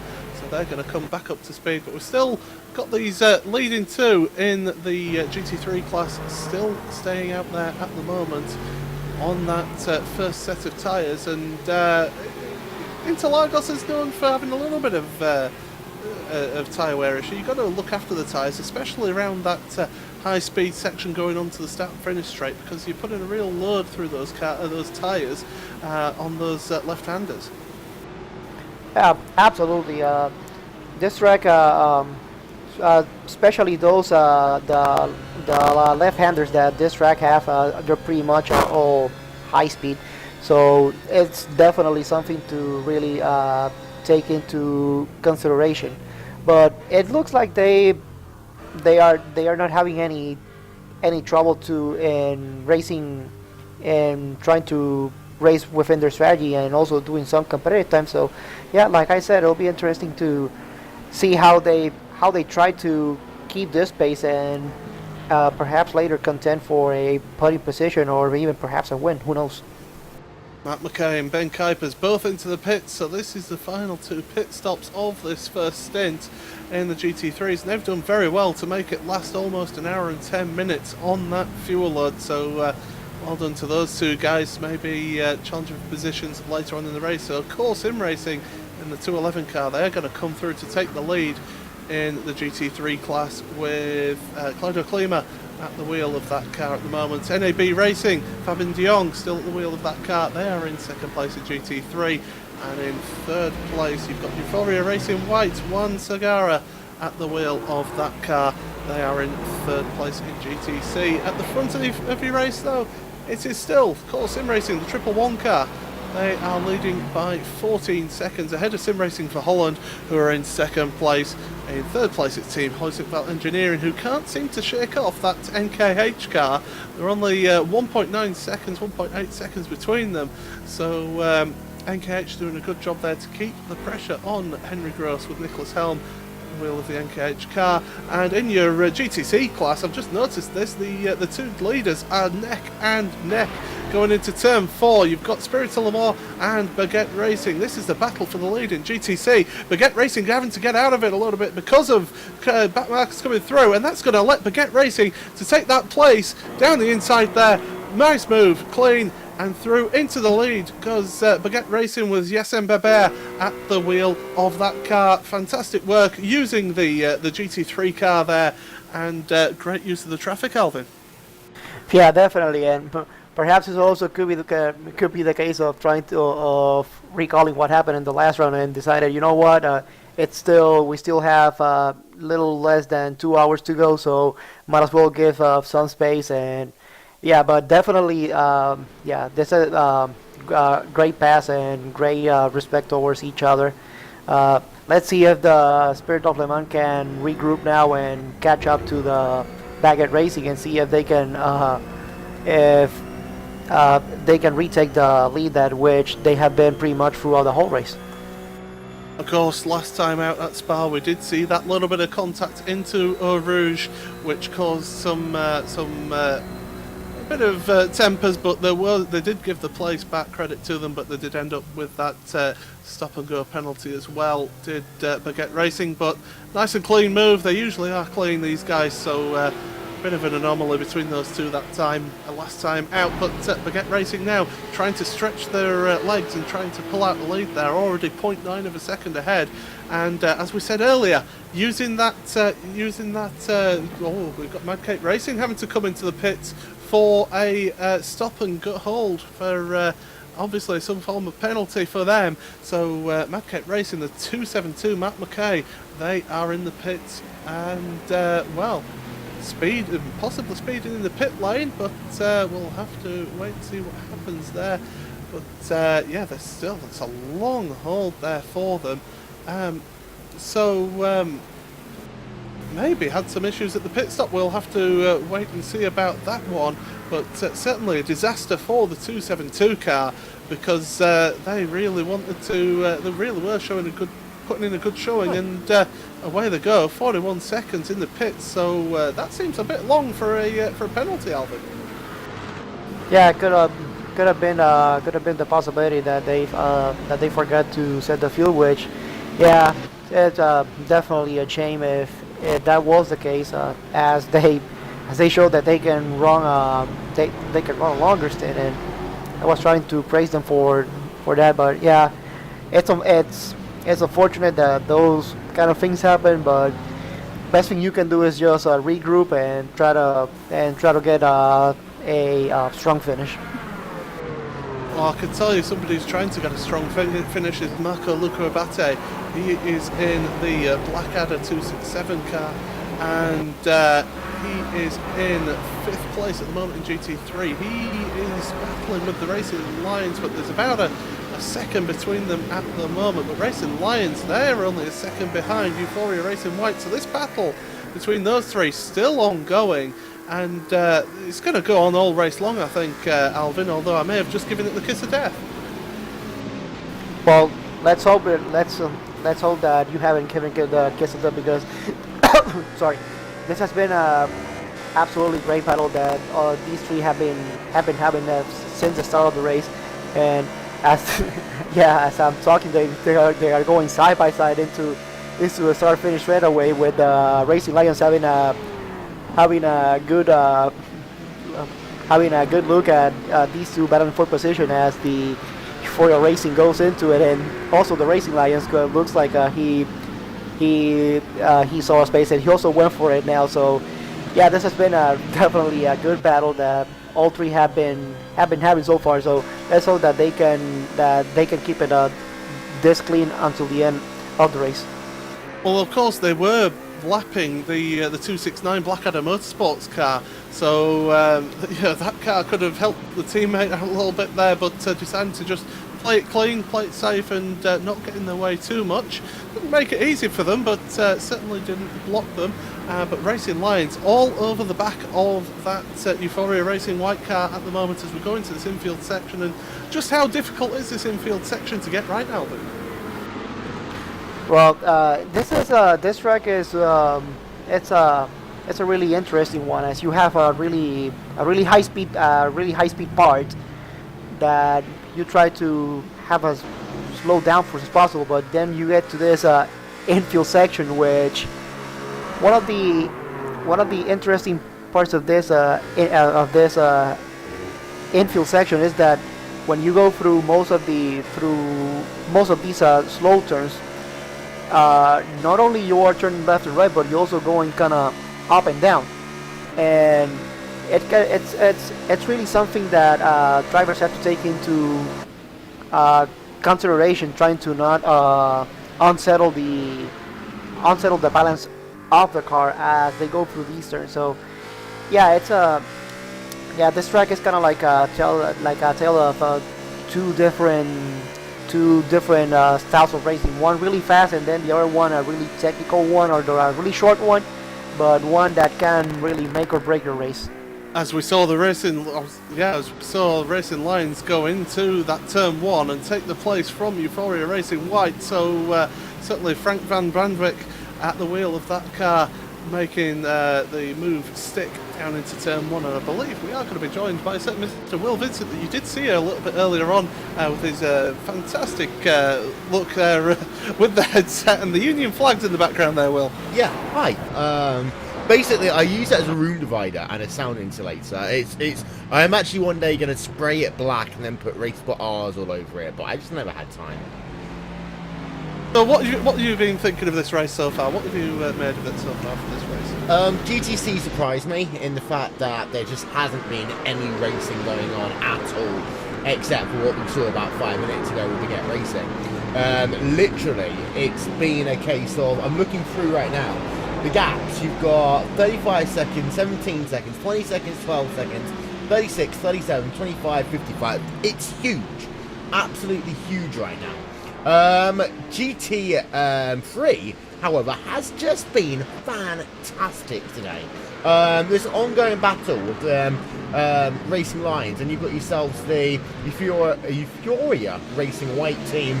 Then, of course, you've got yourself in the background of that a couple of other drivers. I've just got to say, by the way, that we've had ourselves an off, and that is the number 220 car, the high octane motorsports car that's just had itself an off. And that actually is going to be our first. That's going to be our first actual retirement of the day, because we've seen people go off, but we've not actually seen anyone crash so far today. Well, the strange thing is, they just seemed to go straight on and then park the car by the wall. That was a really unusual one, was that? Unless they maybe were having a bit of an issue with the connection. Yeah, it's as if literally something had happened to that car, because it was on the exit of Yun Sao that it was. And it's the entry of Yun Sao. Yeah. So interesting on that one. I call it LMP, prototype. It's also been pretty good here today. The battle we had earlier on, we had like 4 or 5 guys there in the mix, fantastic. Now we've got ourselves this really good battle that's still going on between the team Painting Racing and also NKH Racing. And this one, I think, is going to be one that we'll see going into hour 3. We're touching close to halfway very soon. And even though the gaps have started to eke out, I think this battle for P3, P4 is one that will go down to the wire. I don't really see much happening in the top 3 anymore. I think that, top 2. That one's, in my opinion, is now settled. We're looking to see who's going to get the last step in the podium. But we did notice with this NKH car, they were able to make it just over the hour for the pit stop. So it could be interesting to see how they go with the fuel strategy. Maybe if they can go one stop less, they maybe won't get the lead, but they'll certainly be a lot closer to it. Yeah, and what they need to do is they need to try and get ahead of that 178 car and then preserve fuel afterwards. I think if they try and go too hard right now, then they're just basically going to throw their strategy down the toilet, even though, of course, that whole counting back, you've got yourself the opportunity in the last stint to probably take a second, 2 seconds less on fuel. The pit stop times, I think, are interesting for your top top five as well. 23 seconds for the treble one machine. Of course, we think that they're going to win the race as it stands. 18.8 seconds for that Sim Racers for Holland, number 151 car. Then 21.1 for the 178 machine. 24.6 for Nicholas Helm in that very pink NKH racing car. And then Christian Kliman in the Blackadder Motorsports car, 18.2. So some people are literally, Paul, going 45, 45, 45, whatever. Then there's others is doing this whole strategy of fill it up, run the tank dry, fill it up, run the tank dry, and then see what you need to do at the end. Two very different strategies. That's going to make it very interesting when we get to the end of this motor race. Absolutely. I mean, from personal experience of endurance racing, okay, it's not at this level, but I have done a couple of endurance races, and you've always taken the approach of fill it up and then just see what you need at the end. Maybe not the most efficient way of doing it. You maybe be quicker overall in the race with a lighter fuel load, but that's mainly because none of the people I have in my team are really good at maths, so we just basically do that ourselves, just sort of go, back of an envelope calculation, we need that much, and it usually works. We usually overfill, probably. It's also worth thinking, though, that these tyres, I mean, we're just showing the weather on the screen now, 79 degrees Fahrenheit, so it's hot, but not unbearably hot in Interlagos today. But these tyres... Oh, NKH, looking down the inside. Sorry to cut you off there, Will. They've got it. Making that move, they're fantastic move. That's not really a traditional overtaking spot, but they made that move stick. And, Team Horizontal Engineering having to get out of it and give them a place there. That is possibly going to be one of the passes of the season. And we're just going to get ourselves a second look at this. But this is down on the run in towards Yunsao as I tell you, I'm not quite sure what really happened here. Is it literally, to pick at a pattern, that was just a perfect finding a line, braking late, and this is one of the things about Interlagos, is that you can brake very late into a corner and still find a way of gathering an apex or an exit because of the fact that these corners have got such wide radii. So that one, it was a case of brake a bit later. It was a slow speed corner. It's off camber on corner exit anyway, but very, very well executed by that number 191 car. And there's that podium we were talking about. They're now in that podium position. Yeah, absolutely. Nicholas Helm doing a fantastic job there, and he's still got Henry Gross behind him at the moment, so it's not going to be easy job to get rid of him. But this is where Nicholas Helm wants to be. He wants to be in front of that car to be able to run their own race and not ruin the tyres from running behind the Team Horizontal Engineering car. Indeed so. To finish off this kind of point, though, about the prototype cars, the tyres, they go away probably more on this car than you'd see them in the GT3 and the GTC car. The track, it's getting rubbed in, it's getting more and more slippy. Track position is going to be important, and of course we saw this at the end of the first stop, how annoyed the team was behind Aviconic Racing when they came out on fresh tyres behind a car that was completing the end of its stint. This next pit stop is, you remember like McLaren used to have this big circle where it would show all the drivers exactly where they are on track? Some people are wishing that they had that right now, because when you come out on track after your pit stop, on this stop, it'll be critical in the prototype division.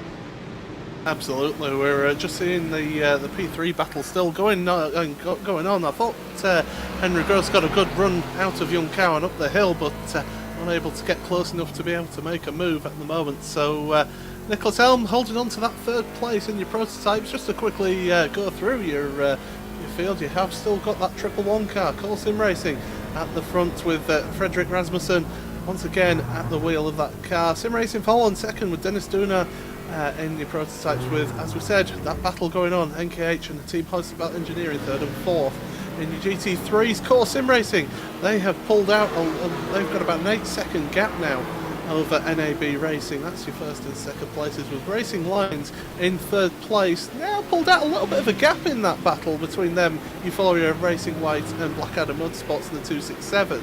So yeah, Racing Lines just able to just eke out a little bit of a gap just to calm a little bit of pressure on them and to be able to run their own race. But GoT Racing, they are in the lead of the GTC class, with Spirit of Le Mans just falling back. They're about 7 seconds now behind GoT Racing, so well, it's a bit disappointing really, because we thought that would have been a close one, but maybe with strategy and maybe with different drivers we could see that close back up. And the Orange Devils are in 3rd place in that GTC battle. I just thought I'd go through there, give everyone a bit of airtime there, Will. Let everyone know what's going on. And of course there is live timing available, isn't there, Will? There is.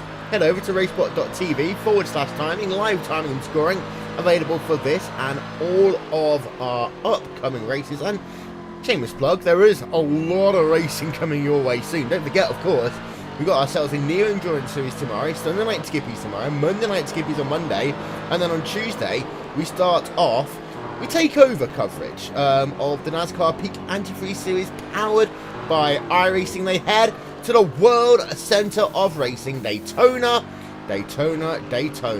And in fact, if you want to put up another screen, not literally go to a shop and buy another screen right now, but if you've got a second screen available, why don't you head over to iRacingLive and check out RaceSpotTV's coverage of the Daytona 500, which is going on right now.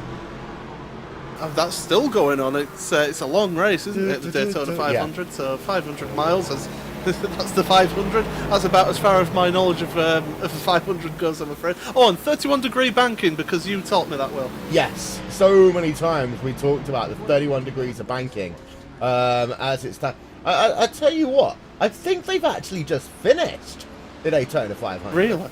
Yeah. Is that can't be right, because they've only been, it's a 4-hour race, but it looks as though they might have actually finished it. Well, there you go, keeping you up to date with all our broadcasts there, Mr. Will Vincent, of course, but of course also with us in the commentary booth, Alvin Nieves with us. And Alvin, anything that's sort of what's been your thoughts of this first half of the race?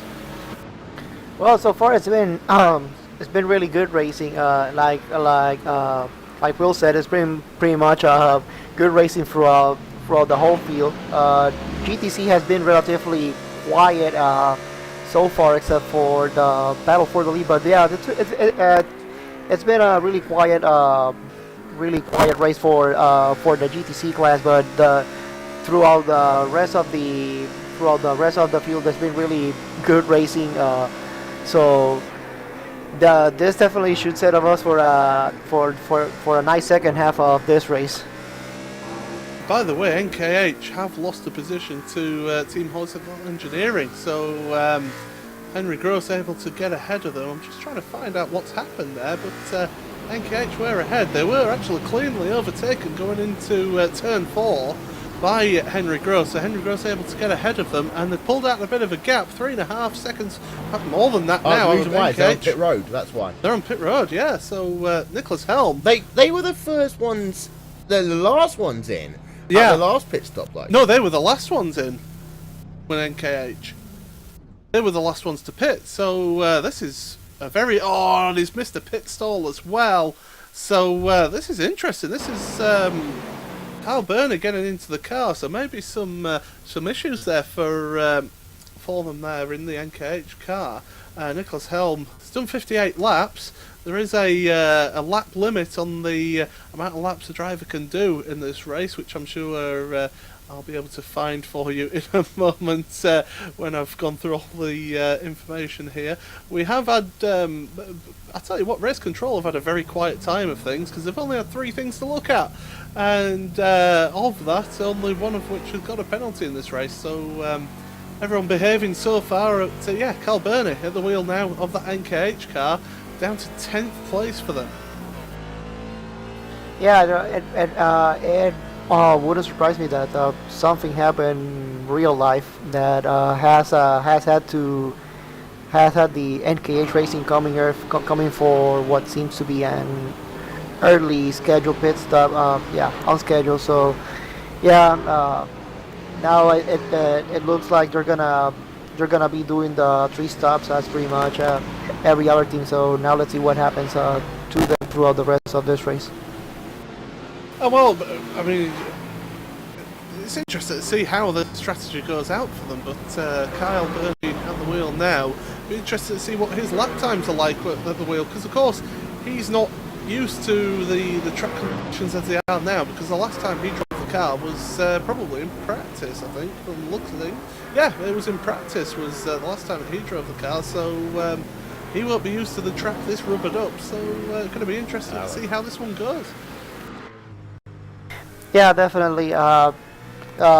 Different track conditions from the beginning of the race to this race. But as you said, the last time he was in practice, so he should have some really good practice with the track rubbered in. So it shouldn't be that much of a problem for him trying to get into the race car.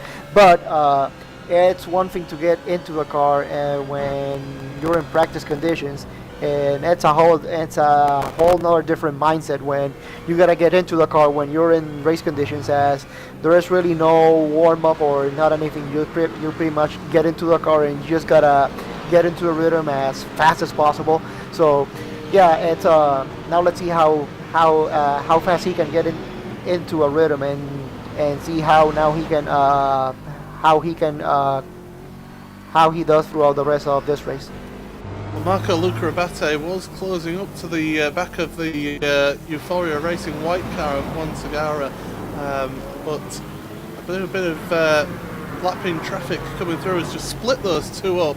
I thought they were going to have a bit of a tussle between those two, because they have been battling all the way through. Racing Lions have just been slowly pulling away a little bit more from those two. So Frank van Brandvik able to just pull away a little bit from them, back 4 seconds from that battle for Euphoria Racing White and Blackadder Motorsports. So certainly one to keep an eye on there.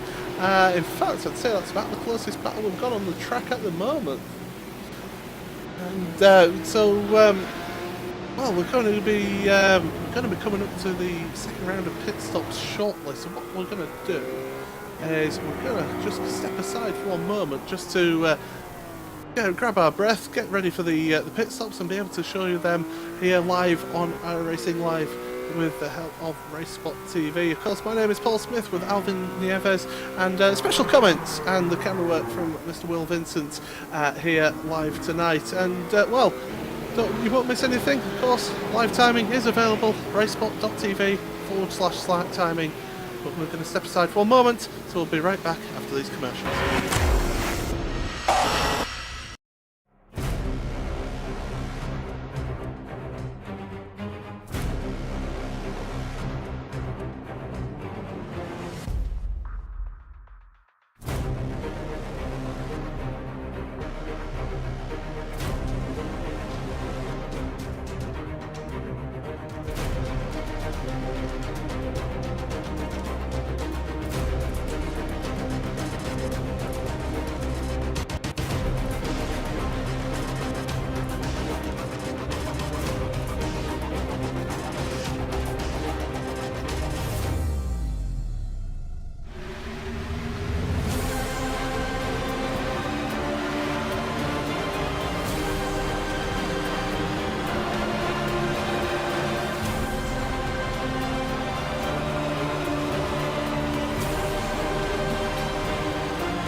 Simulated racing can be awesome, but it can also be kind of a free-for-all. Interestingly, auto racing faced the same problem in its earlier days. Whether it was on the back roads, the beaches, or the city streets, the racing was fun. But there was always a certain level of chaos and danger, until some folks came along and put some order to all of this. Stuff like official racetracks, regulations about weight and equipment, and enforcement of standards. That's what gave us high-speed excitement, fast-paced action, and photo finishes. That's when racing became racing. The guys over at iRacing.com have made the same transformation in the world of sim racing. Sure, they've got the most accurate tracks and realistic cars out there, but that's just the start. See, iRacing analyzes the performance and results of each driver in every race, so you can be sure you're always placed in races where the competition will be tight, and that those reckless drivers who ruin it for us all are kept in the pits. Not to mention that with over 45,000 active members already in their vast community, you can find races day and night, so you can always get in on the action. You can even join a league of your favorite series. And since updates are always automatic, you don't have to worry about software and can focus on the track. Zip up your fire suit and check out iRacing.com.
Welcome back to the 3 hours of Interlagos in the Gathering of Tweakers, here live on iRacingLive with RaceSpotTV. I'm Paul Smith, alongside me Alvin Nieves, with Will Vincent on the cameras for us today. And well, we've started the pit stops for the prototypes with a few of the cars coming in. Sim Racing for Holland have just been in. Rudy de Witt is now at the wheel of that car. We've also had the Blackadder Motorsport 166 car that's coming for their pit stop, and that's Tommy van der Gucht at the wheel of that car. Now, Avid Chronic Racing, they're just onto pit road now as well. So Ben Gregory getting out of that, and Juno Vandenbroek at the wheel of that one at the moment. So we've got a real...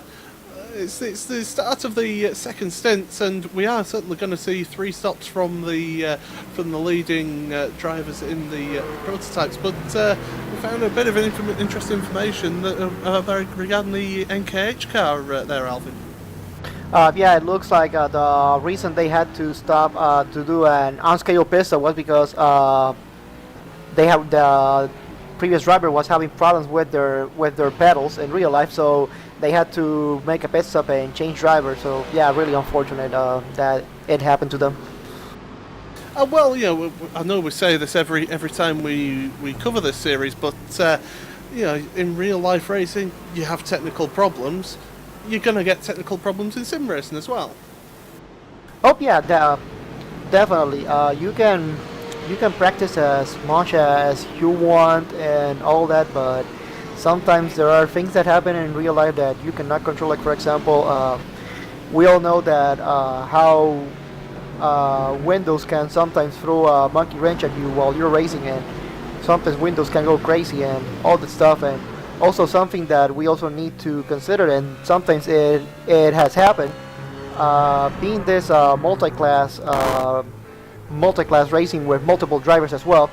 Sometimes some of the drivers don't get into the server only when once they are almost ready to get into the car. That's when they get into the server, and it has also happened that iRacing, sometimes the website kind of gets down and people are not able to get into the race. So yeah, that is something that we all need to take into consideration as well when we are when we are doing this. And yeah, it's kind of unfortunate that it happens, but it's one of those that we really don't have any control over them. So I'll say they are more frustrating when that happens because of that, because we don't really have any control over them.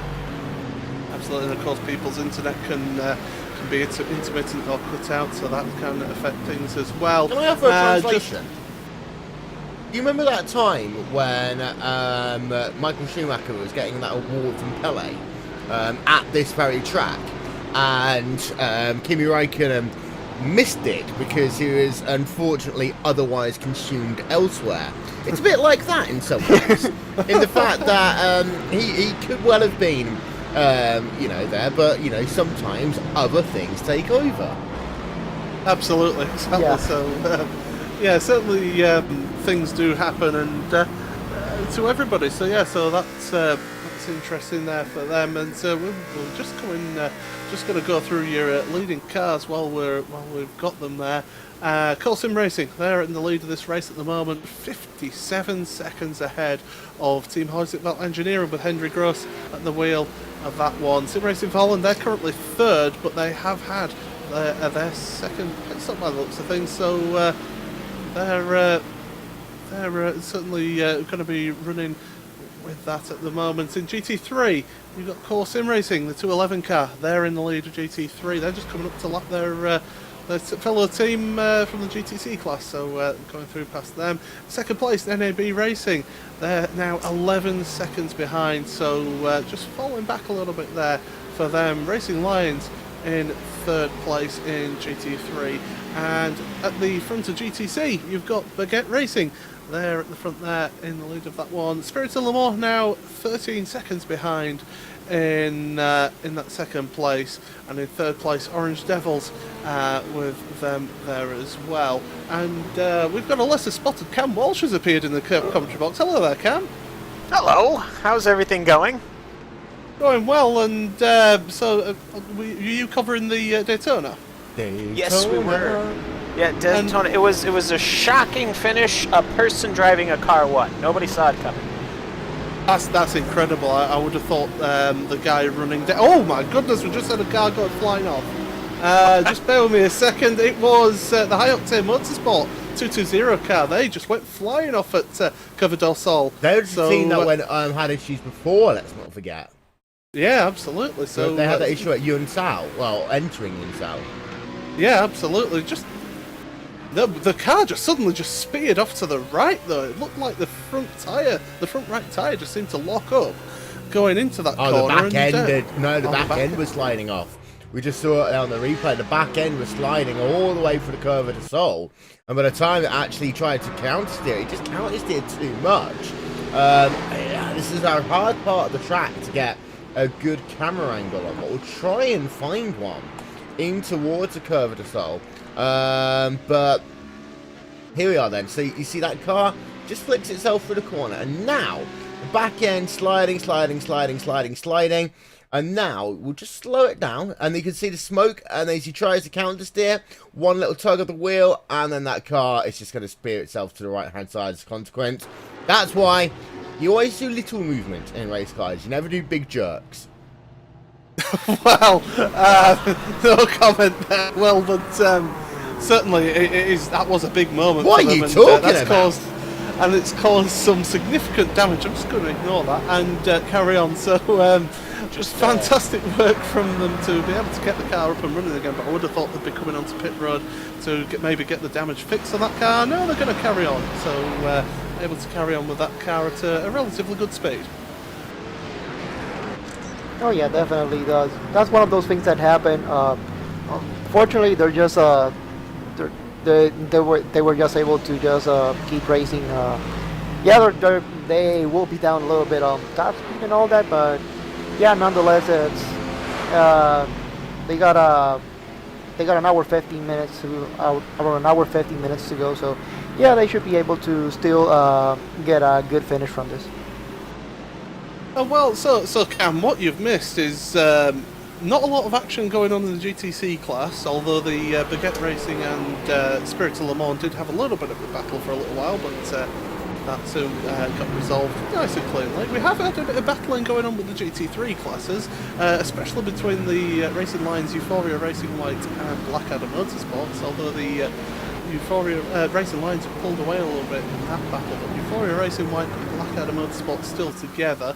We've also had a few battles for the lead, and we were thinking we were going to have maybe a two-stop strategy from the NKH team, but unfortunately some pedal problems for the driver meant that they were only running at about 80% throttle, so they've had to come in, change driver just to be able to carry on. So we had quite a bit of action going on here, Cam.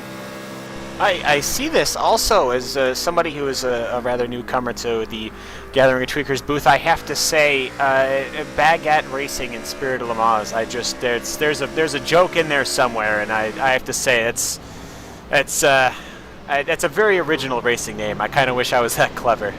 If Bertrand Baguette owned a race car team, it would be called Baguette Racing. Not that. I'm just saying. Baguettes. I don't. Okay. But yes, looking through this whole field, though, I have to say it's still very much quite organized. There's only 2 cars that didn't start, the Hawk cars, and everyone else is still plugging along. It's really neat. Yeah, we've certainly been keeping everyone driving, even if there has been a few damaged cars, but everybody seeming to keep out of trouble. The race control, I think, are going to be falling asleep because they haven't had anything to do for the last sort of 25-30 minutes. So, there and you even go. then before then, they haven't had much to do as well. So, credit to all the drivers out there for keeping it clean. Now you've done it. Well, I can tell you personally, being in race control in the Neo Endurance Race, if there is something that we do enjoy is these times of peace and quiet, seeing everybody on racetrack behaving, and at that point you know that drivers are really just settling down. Everything is calm and smooth. Of course, we would like to see more. We would like to see more the cars racing more for position, but this is one of the things of endurance racing. There are some points in the race that everything is relatively calm and everything goes smooth, and you can always just sit down and just do jokes and other stuff. So yeah, this is something that I'm pretty sure race control out there, they are really enjoying. Well, I can tell you we have got a little bit of a close battle between the 272 car of Mark Mackay in the Mad Cape Racing entry, the 272, and Blackadder Motorsports, Brian De Bruin in the 269 car. There's only 0.7 of a second between those two. That's a pretty close battle. We're also got a battle as well with the 191 car at NKH and Blackadder Motorsport. So those two are pretty close together at the moment. In fact, there's less than half a second between these two going through the infield section as we head down towards Young Cow. And well, we could see if the Blackadder Motorsports car gets a good exit through Young Cow. They're on a contact with the back of the NKH car. Blackadder Motorsports spinning round, and Tommy Vandergook's just maybe trying a little bit too hard to get a good exit out of Young Cow there. Yeah, it kind of looks like looks like they were trying to set up for the exit of Junko, but they kind of saw an opening before that, but unfortunately they were not able to make the move stick as they spun. So now let's see how they recover from this spin and see how they can do. Well, of course, that spin has let Christian Bug go past them as well. So the Hawk Sim Racing car, the 124 car that we saw the only driver to get any form of penalty so far in this race, he has moved up a position, so he's up to 8th place at the moment. So good racing from them there. But that Blackadder Motorsports car getting loose coming out of turn 4 there. And Cam, how easy is it to basically lose your concentration and end up having one mistake leading to another mistake? Well, it's not just a general concentration problem. It's Interlagos. This track gives you no relief or no respite. The only time you have to even really consider what had just happened is up a straight, which is not straight at all. You're going high speed, and then multi-class. The breaks that you get are just really none at all whatsoever. I have to say probably the easiest portion is getting off of turn number that'd be probably turn number 5, that very hard left-hander, and then going in the uphill. That's really the only time where you get to expect what's going to happen. And boy, it's just Interlagos is a track that I've always performed well at and I've always enjoyed. But it's I don't think I've ever seen a multi-class event here, though. Me personally, I do think it's one of my favourite tracks to race at. It's got a fantastic flow to it. It's got the undulation, it's got the challenge of some high-speed corners, and having the challenge especially around Young Cow there to get the exit right, to be able to carry all that speed through there, full flat out on the throttle, and getting your braking right in some of these corners is a real challenge, and certainly one that I enjoy. Yes, it's an exciting track. Just all throughout, it's an exciting track. I'm a big fan of it. And it's just one of those things where, this C7R, I haven't actually really seen run in anger until just earlier in the month, or really last month's Daytona 24. And boy, the C7R puts on a great performance. The BMW, of course, will always put on a good race, and the Roof Cup car will always be an exciting one at that. So just yet another 3 great classes, and you're at a great track. And we've got Team Hoiseville Engineering just coming out of pit road now. They've changed driver Christian Kewitt now at the wheel of that car with a 30.9 second pit stop, so good work from them to get that driver change done so quickly. But we're now starting to see this the second round of pit stops for the prototypes, and some of these prototype drivers will be trying to maybe just squeeze out another 8 minutes or 9 minutes or so of fuel just to be able to make it just this one more stop. But some of them will have to make another splash and dash as we go along, Alvin. Yeah, definitely. I'll say most of the prototype teams are really going into a 3-stop strategy. There's really not much they can do. Yeah, there was one team that could have been able to do the. Sorry, Alvin. Blackadder Motorsports in the GT3's the 267 car going side by side down into turn 1 and making that move around the outside, going a little bit wide, losing the back end there, and Euphoria Racing White able to hold on to that place in the end there. But Blackadder Motorsport, Marco Luccarabate trying the outside line through there and taking a very wide exit through Curva de Sol. But certainly he's looking busy. He's looking like he wants to make that move stick just to get that place and be able to pull away.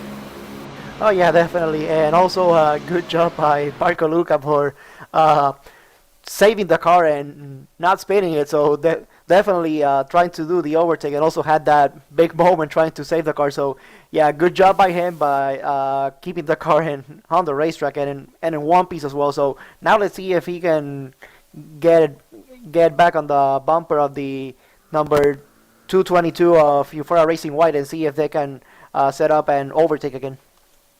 Absolutely, they certainly have been. I mean, this battle has been going on throughout the race here, and these two teams are so evenly matched. But these two making these moves is just letting Racing Lions just pull away that little bit more in that battle for. They were in the battle for third place in GT3, but they certainly have just these two battling. Let them pull away a little bit there, but Marco Luca Abate not going to make the move this time by, he's too far back, but he is certainly looking the faster of the cars, Cam. Yes, it's just one of those things of Interlagos. I think that's another trick of this place, is it's not just necessarily what kind of cars at the track itself. This is really one of those tracks where it just seems to click a lot more with some drivers rather than others. And you seem to be able to find your comfort zone here. You either find it or you don't get along with the track at all. And I think they're coming to click into it. And I'm just looking at that Euphoria car, the Black Adder car, once again, still going at it, that 222 and the 267 car. It's one of those things where you got to find where you are more comfortable than your opponent is and find out how you can exploit that. But it's just very difficult trip to get around, I'd say, after this 2.68 mile circuit. Absolutely, and it's one of the classic circuits of World Motorsport. Certainly, it's one of the few that is anti-clockwise as well. So that brings its whole new challenges in itself. Having the front right tyre taking bearing a lot of the brunt of the work around this track. Would you like a random fact? Left-hand corners. Go on, let's have a random fact, Will. David Coulthard, for this event, used to basically lay in his bed and put weights attached to his helmet just so he could get used to the G-forces. Because, of course, the track being anti-clockwise compared to most tracks being clockwise, as we've got another close look there. 2 tenths per second, 267 on treble 2, not going to happen. But he used to deliberately put weight on his helmet and lay at the end of his bed, so basically his head was dangling off, just so he can get acclimatized to the level of G-forces that would be pulled whilst going anti-clockwise on a very high G track. I have even another bonus side of that. They also had to do that. Does anyone remember? Well, you probably don't want to remember, but they used to run in the parking lot of Caesar's Palace in Formula One. Thank you. And that also was counterclockwise, and they had much the same issues. Yes, and didn't the winner of one of those races literally pass out almost? Was that Nelson Piquet? No. I think what you're. I know exactly what you're thinking of. No. It's the footage of what you would think is a man falling out of a Lotus, correct? No. That's Phoenix. That is Nigel Mansell at Phoenix. Yeah, that's a different race. No, Nelson Piquet. Oh, as we've got a change of position here. The 166 car of Tommy Vandergocht in the Blackadder Motorsports car has made the move on the 124 Christian Bughawk Sim Racing. That was a move down through Curva de Sol, getting stuck behind that traffic, and once again, that traffic just meaning that one car takes advantage of the other one, and that's lost Christian Bugger position, possibly going to lose another place because he's running wide left, right and centre around these corners. No, they can't be, because he's only been on those tyres for, 20 minutes? Well, no, they're coming towards the end of their stint here. So maybe the tyres are going because they're under intense pressure now. The car behind is the Avid Chronic Racing car. They have had their second pit stop, so they're on fresher tyres, so they'll be putting all sorts of pressure on that Hawk Sim Racing car. As Juha Pekalami, by the way, has come into the car for the race-leading Core Sim Racing car, so they're doing a driver change at the moment. Well, yeah, that's what I was just saying there. The leader is into the pits. And, this battle's still going on, though. Avid Chronic Racing looking around the back, but not close enough to make a move stick at the moment. But just going back to that whole issue of I'm sure it was Nelson Piquet ended up with heat exhaustion after one of those races around the car park there. Yeah. It's either Pico or Patrese. I don't remember which one it was. Well, nobody wants to remember those races, I think, except for me. I'm the only one that loved Phoenix. I don't know why. I loved it. I love watching. Maybe it was just because of the time and the drivers that they had. I believe it was, was it? It wasn't Jean Alesi versus Ayrton Senna. Yeah, no, that was 1990, was that? It was 90. Yeah, that I loved that. The track was quick. It was great. It was hot, but they said something along the lines of there was like an ostrich festival that had more people show up than the Formula One race, which I guess isn't a proper thing.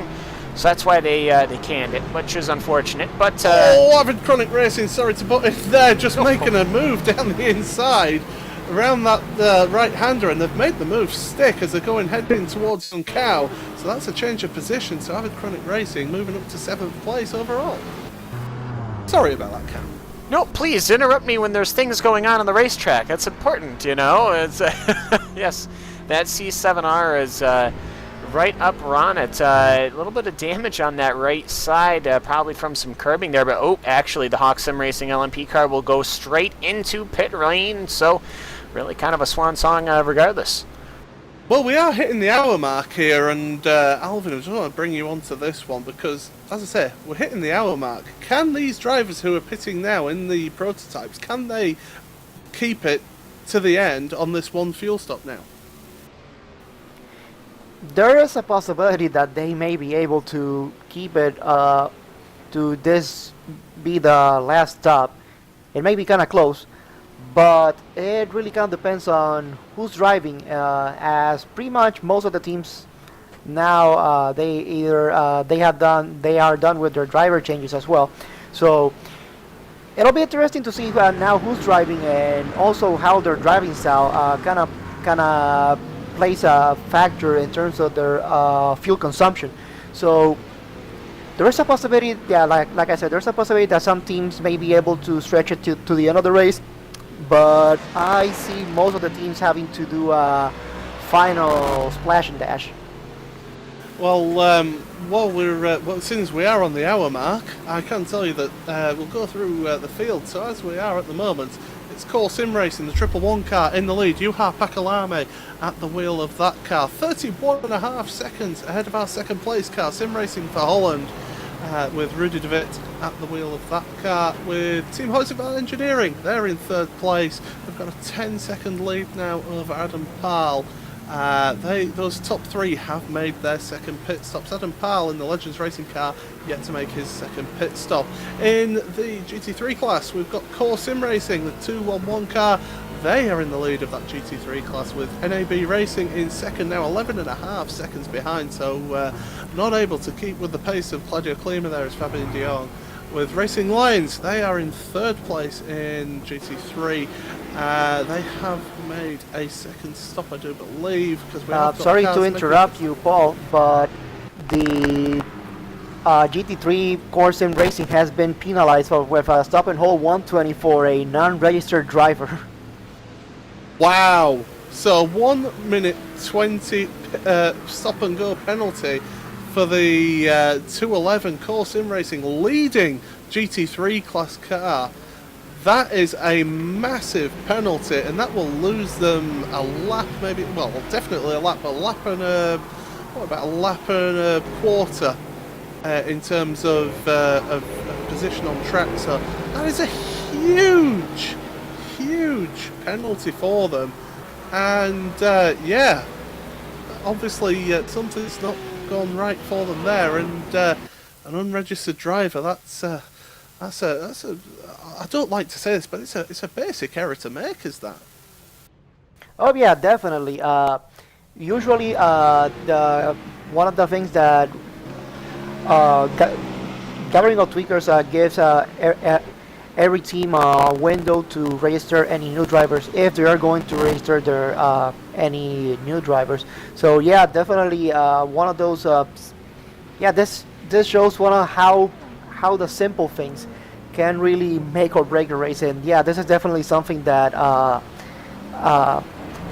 hate to say it, but kind of looks like a very basic kind of stupid mistake to make at this point in the race, and something that could have definitely been avoided, of course.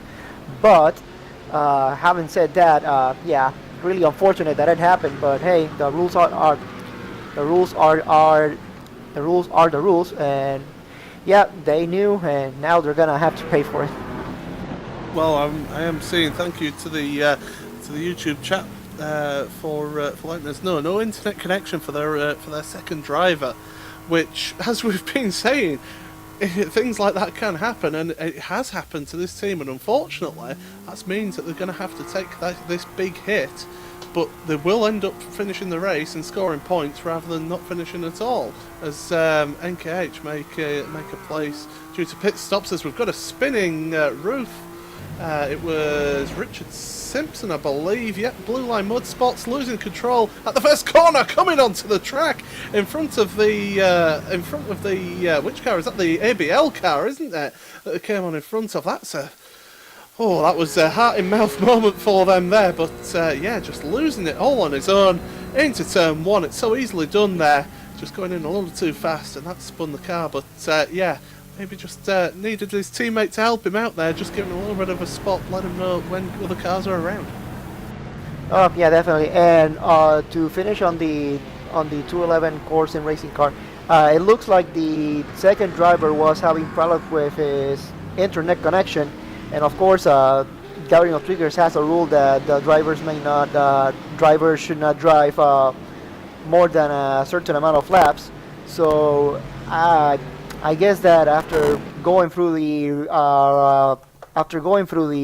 regulations, they decided that it was better to take the 120-second stop and hold penalty than taking a DNF for exceeding driver limits. Well, I can tell you that we have got the leading GT3 cars on pit road. So NAB Racing are on pit road. Racing Lions also, they're on pit road as well, both changing drivers. So this driver limit for the amount of laps that they have there, they're obviously changing to make sure that they don't fall foul of that rule. This will be their last pit stop, as we've got the GTC class leader as well just coming out of pit. Oh no, not the GTC class leader, sorry, one of the other GTC cars coming out of the pit road as well. So everybody making their final stops in GT3 and in GTC. Yeah, now we should be able all the classes should be going through their last pit stops now, except for maybe the prototypes, which some of them may have to do a final splash and dash. But I really don't see after this any of the GT3 or GTC cars having to come into the track again. So yeah, now for all those cars, they should be able to now just race to the finish. So just so there's once again thanks to the YouTube chat and the season administrators, just clarifying, they did notify the administrators of the change of driver, so it's not like they just had a random driver come in. They did notify them, but of course it was after the deadline that they have to register their drivers for each car. So taking that penalty, taking the hit, they are currently in 6th place in GT3. But they are now a lap down on the leading GT3 car of NAB Racing, with the Racing Lions in 2nd place. They've both made their final pit stop. And, well, Blackadder Motorsports now, the 267 car, they're up to 3rd place now. So, good news for them, with Euphoria Racing White still within sort of reaching distance in 4th place in GT3. So, yeah, it's a high drama, all of a sudden just suddenly happening there to get the old adrenaline going for us, because it was all just calming down a little bit there. I have to say as well, if that was the FA Cup, then that team would be disqualified. It's happened. If they have a player on the field who's not supposed to be there, they would be disqualified. Simple as that. It's an interesting one, Some could argue that the team should always be disqualified outright. because it is something that severe. And I mean, at the end of the day, there is no limit, if I remember correctly, to the number of people you can register at the beginning of a season. So why put yourself into that circumstance? A good race team should always have a backup. I'm sorry, always. Well, unfortunately, they have to register the driver per race, and unfortunately, this driver isn't registered. So well, that's what's happened there with them having internet problems for their second driver. Unfortunately, it happens, and you know how I was saying how race control had nothing to do. They have got now. Aviconic Racing to spawn. Sorry, Aviconic Racing. They've just had a 2-car crash. That was, I can't remember whom that was with. We're going to get ourselves an immediate replay of that one. That is down into the center rest. They were already being put under investigation, but now there's been a second incident with them. The 4X Racing Fatties, they ended up collecting there, so yeah, that's a massive...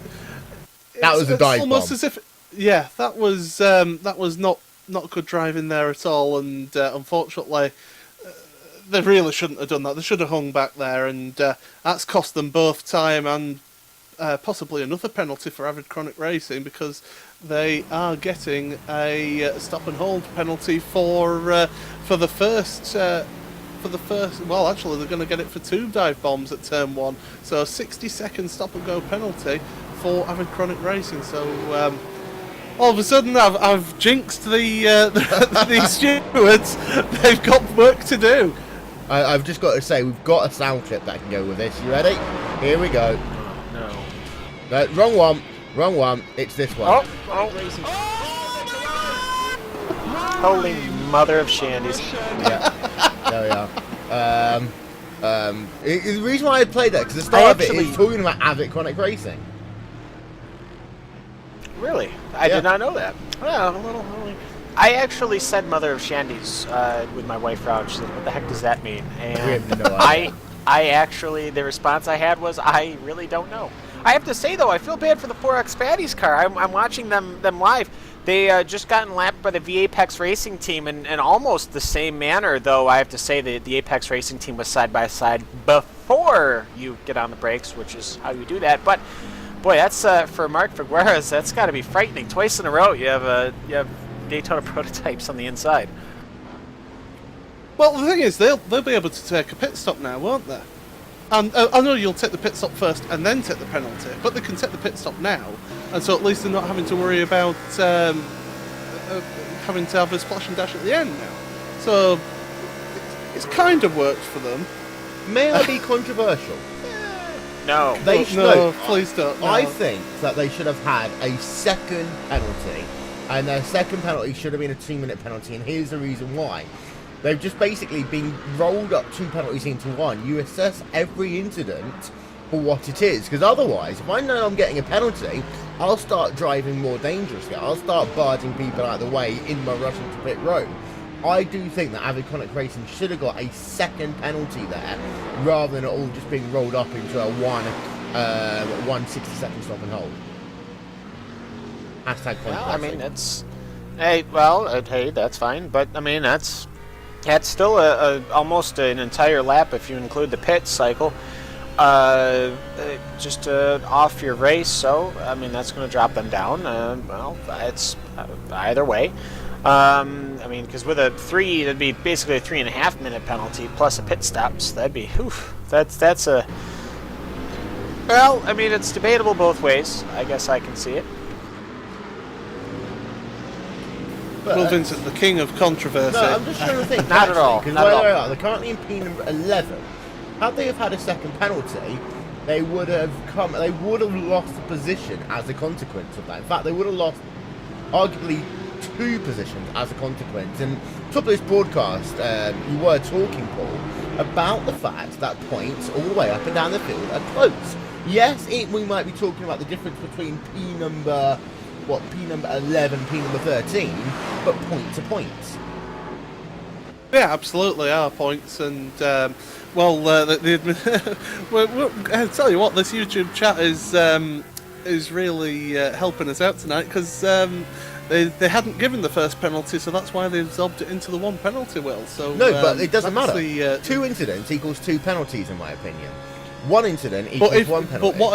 But what if they were giving a stop, just a drive-through? Oh, okay. I've just been told that the reason why is the first would have been a warning, so they did bump it up. So I'll take back everything I said. Yeah, there you go. I was right. But No, you were right. Yes. I was right. The first was a warning, and then the second was a stop and hold as a consequence. There we are. I'm glad we got to the end of that.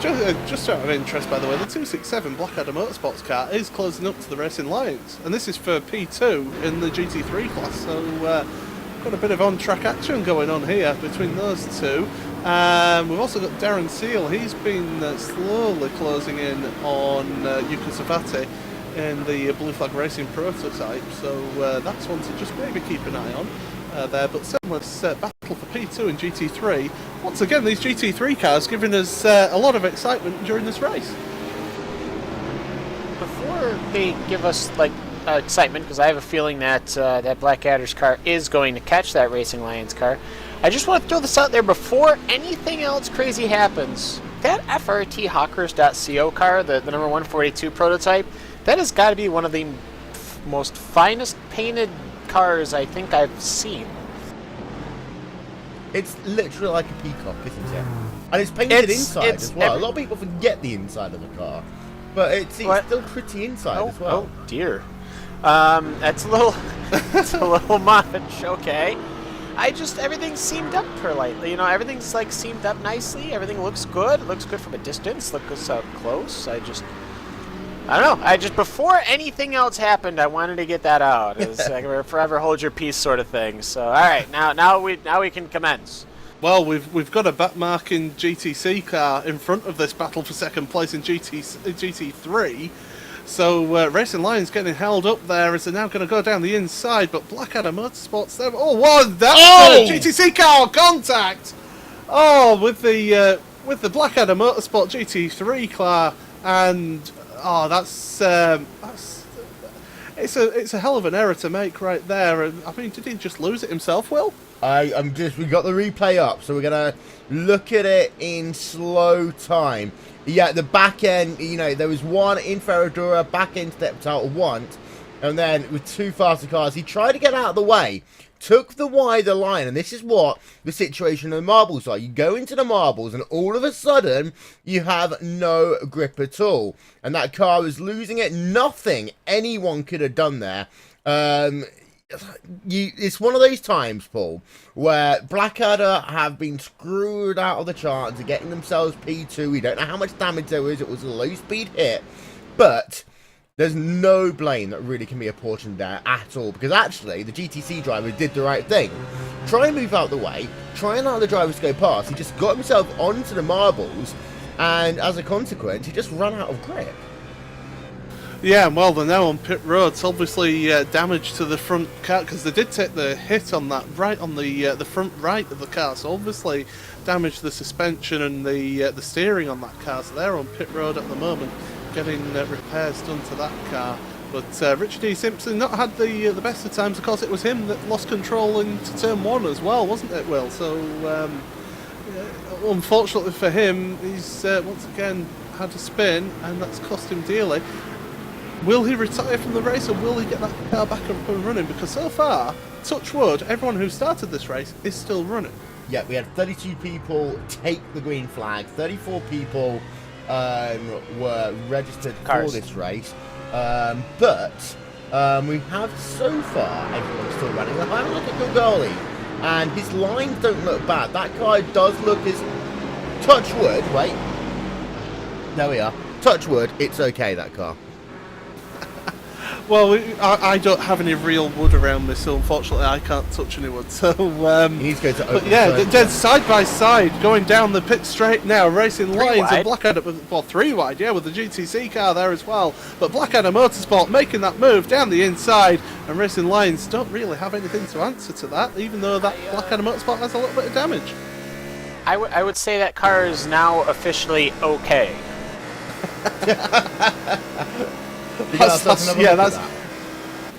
Yeah, let's have a look at that then, Will. Take it away.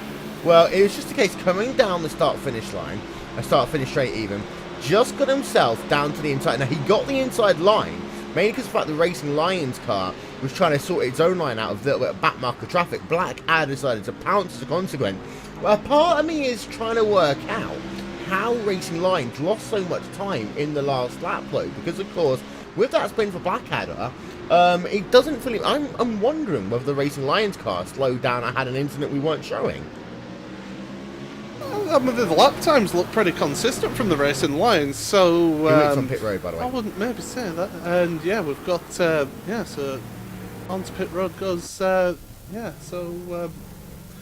pit stop and away they go. Rudy de Vries is away for Sim Racing for Holland. He drops down to third place for the time being, with Christian Kiewit in front of them in the Team Hoisevelt Engineering car, but only just ahead of them, so that tells you the gap that they had.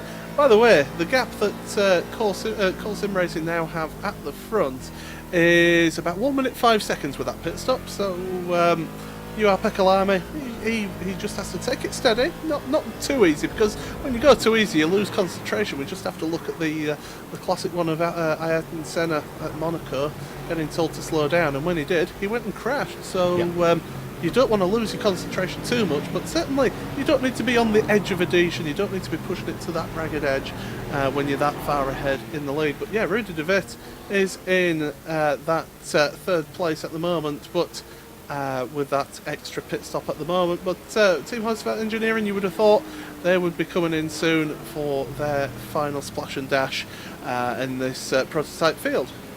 Just to give you an update, by the way, the high octane car, we've seen them on pit road a couple of times, having issues a couple of times today. Their car had no front engine cover on it a moment ago. It does now, but it's still a little bit damaged. You can see, especially on the front arches of that car, that's really going to affect the aerodynamic grip pretty substantially on that one. So they've been in the wars at number 220 machine, but they're trying to finish off their final service of the day, and hopefully they'll go out and try and bring that car home. We've got ourselves, though, still Hickman v Apex Racing, also battling it out with Tommy Vandergut right now in that Blackadder Motorsports car. This is going to be a battle, basically, that will go through the final pit stop. But actually, no, Blackadder's on towards pit road there, Paul.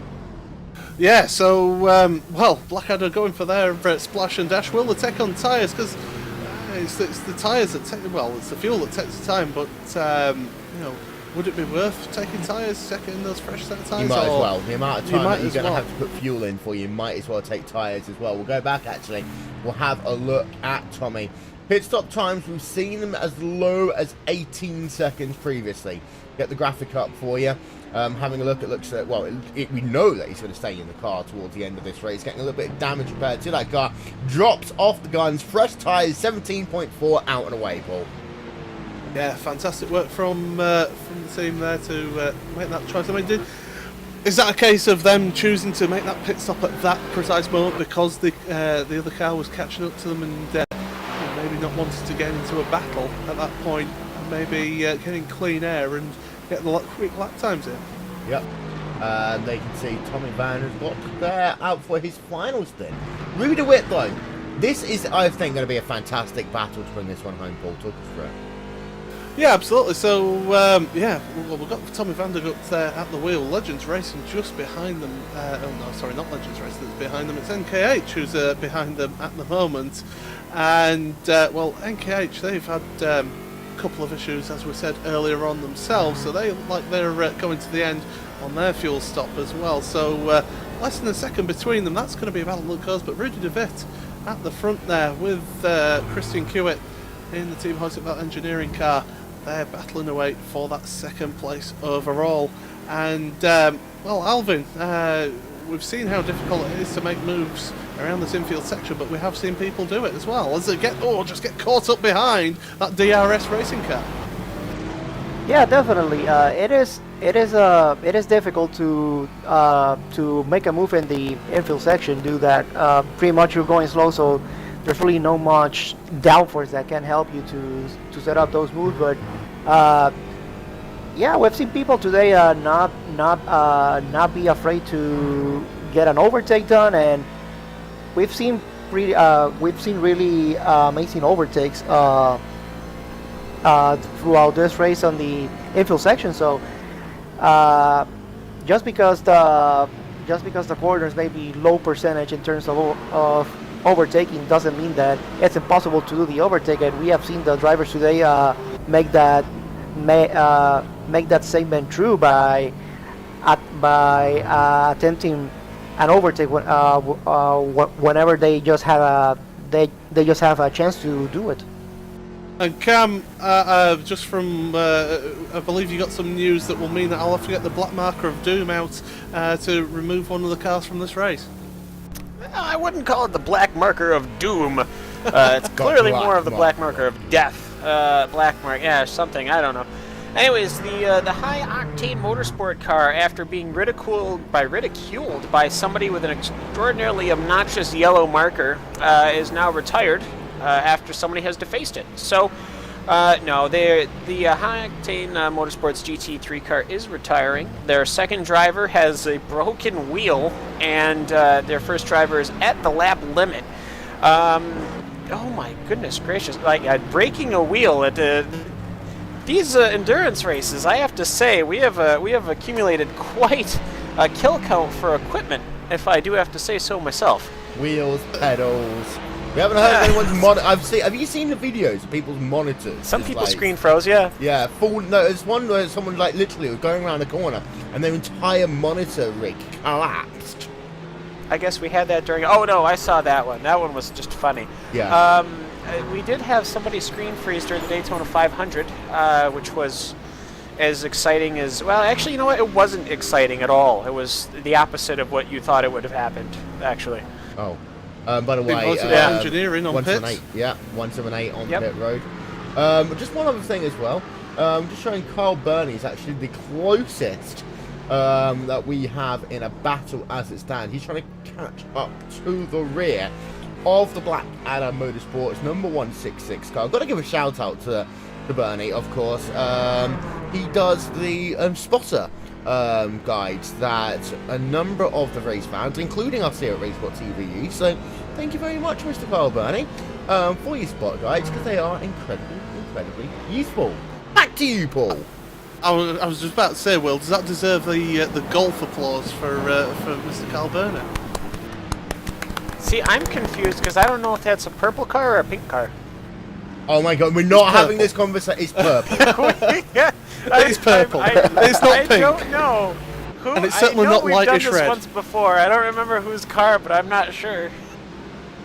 It's purple. Move on. It's pretty close to pink. No, it's purple. It's a very light shade of purple, all right, at best. It's purple. Let's move on. It's vibrant and it's purple. Back to you, Paul. I like it. I'm just saying. I Cam, like enough. Let's. Oh, it's the NKH car going onto the grass. Yeah. Almost got some black and grey on that. You need to stop talking about it. That's what you need to do, Cam. Yeah. Well, all right. Well, let's move on to the car with the American flag on it, the Blue Line Motorsports Pro Speed Competition car, who obviously is not having a great day, judging by the right front of that car. But you know, it's pretty classical. You know, I like how they've gotten the flag on it. That's pretty nifty. Well, of course, that was the car that we saw getting involved in that GT3 with the battle, Blackadder? just losing control. Yeah.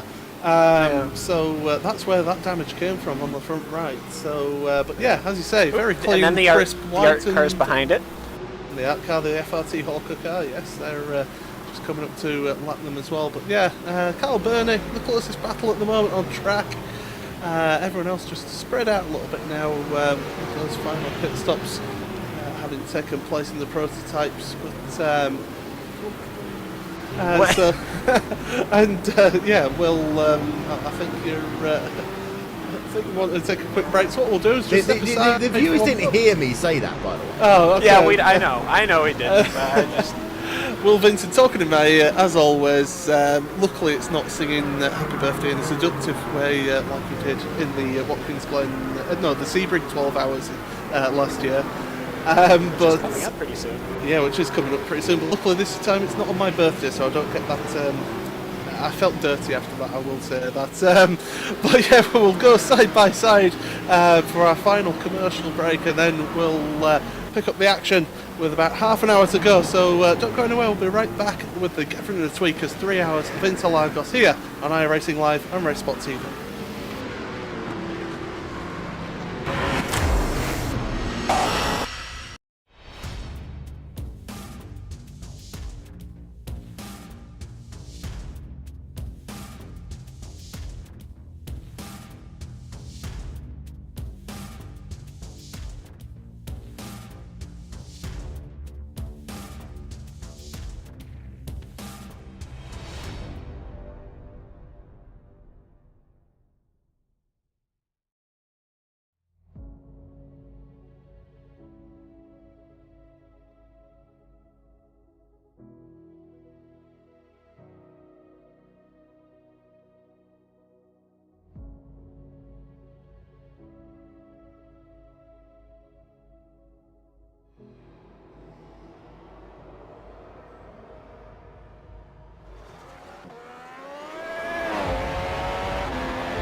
Simulated racing can be awesome, but can also be kind of a free-for-all.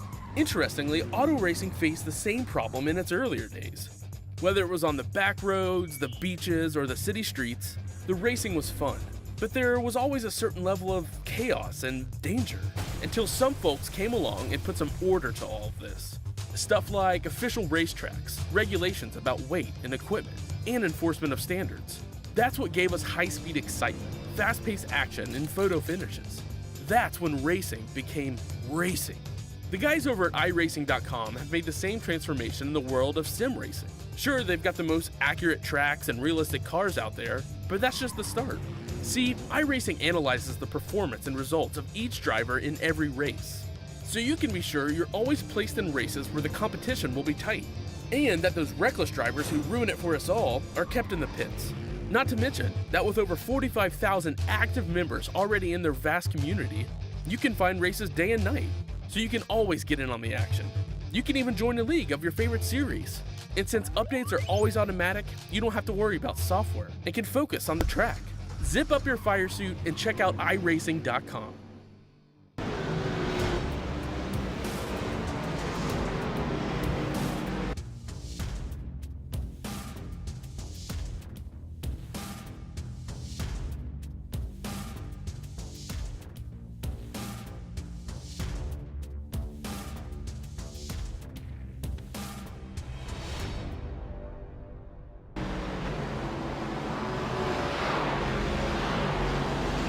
Welcome back, ladies and gentlemen, to the 3 hours of Interlagos here, your presentation of the Gathering of Tweakers Endurance Series on RaceSpotTV, streaming live on iRacingLive. If you haven't already, head over to RaceSpot.tv/timing and get yourselves a little look at all the times and all the scores as they happen live.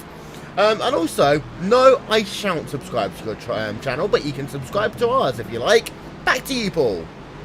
Thank you very much, Will. So into the last half hour of this 3 hours of Interlagos, and in first place in the prototypes, it is Core Sim Racing. They have a 1 minute 8 second lead. This is fantastic from them. They've yet to make a third pit stop for a splash and dash, so well, they can take as much time as they want in the pit stop, to be honest. Maybe not as much time as they would like, but certainly can take it easy in the pit stop. Sim Racing for Holland, shut up now. Sim Racing for Holland, they're in second place. They are the only other car on the lead lap at the moment. They're, as I say, 1 minute 8 behind the Core Sim Racing car. In third place, the team Hoising Engineering.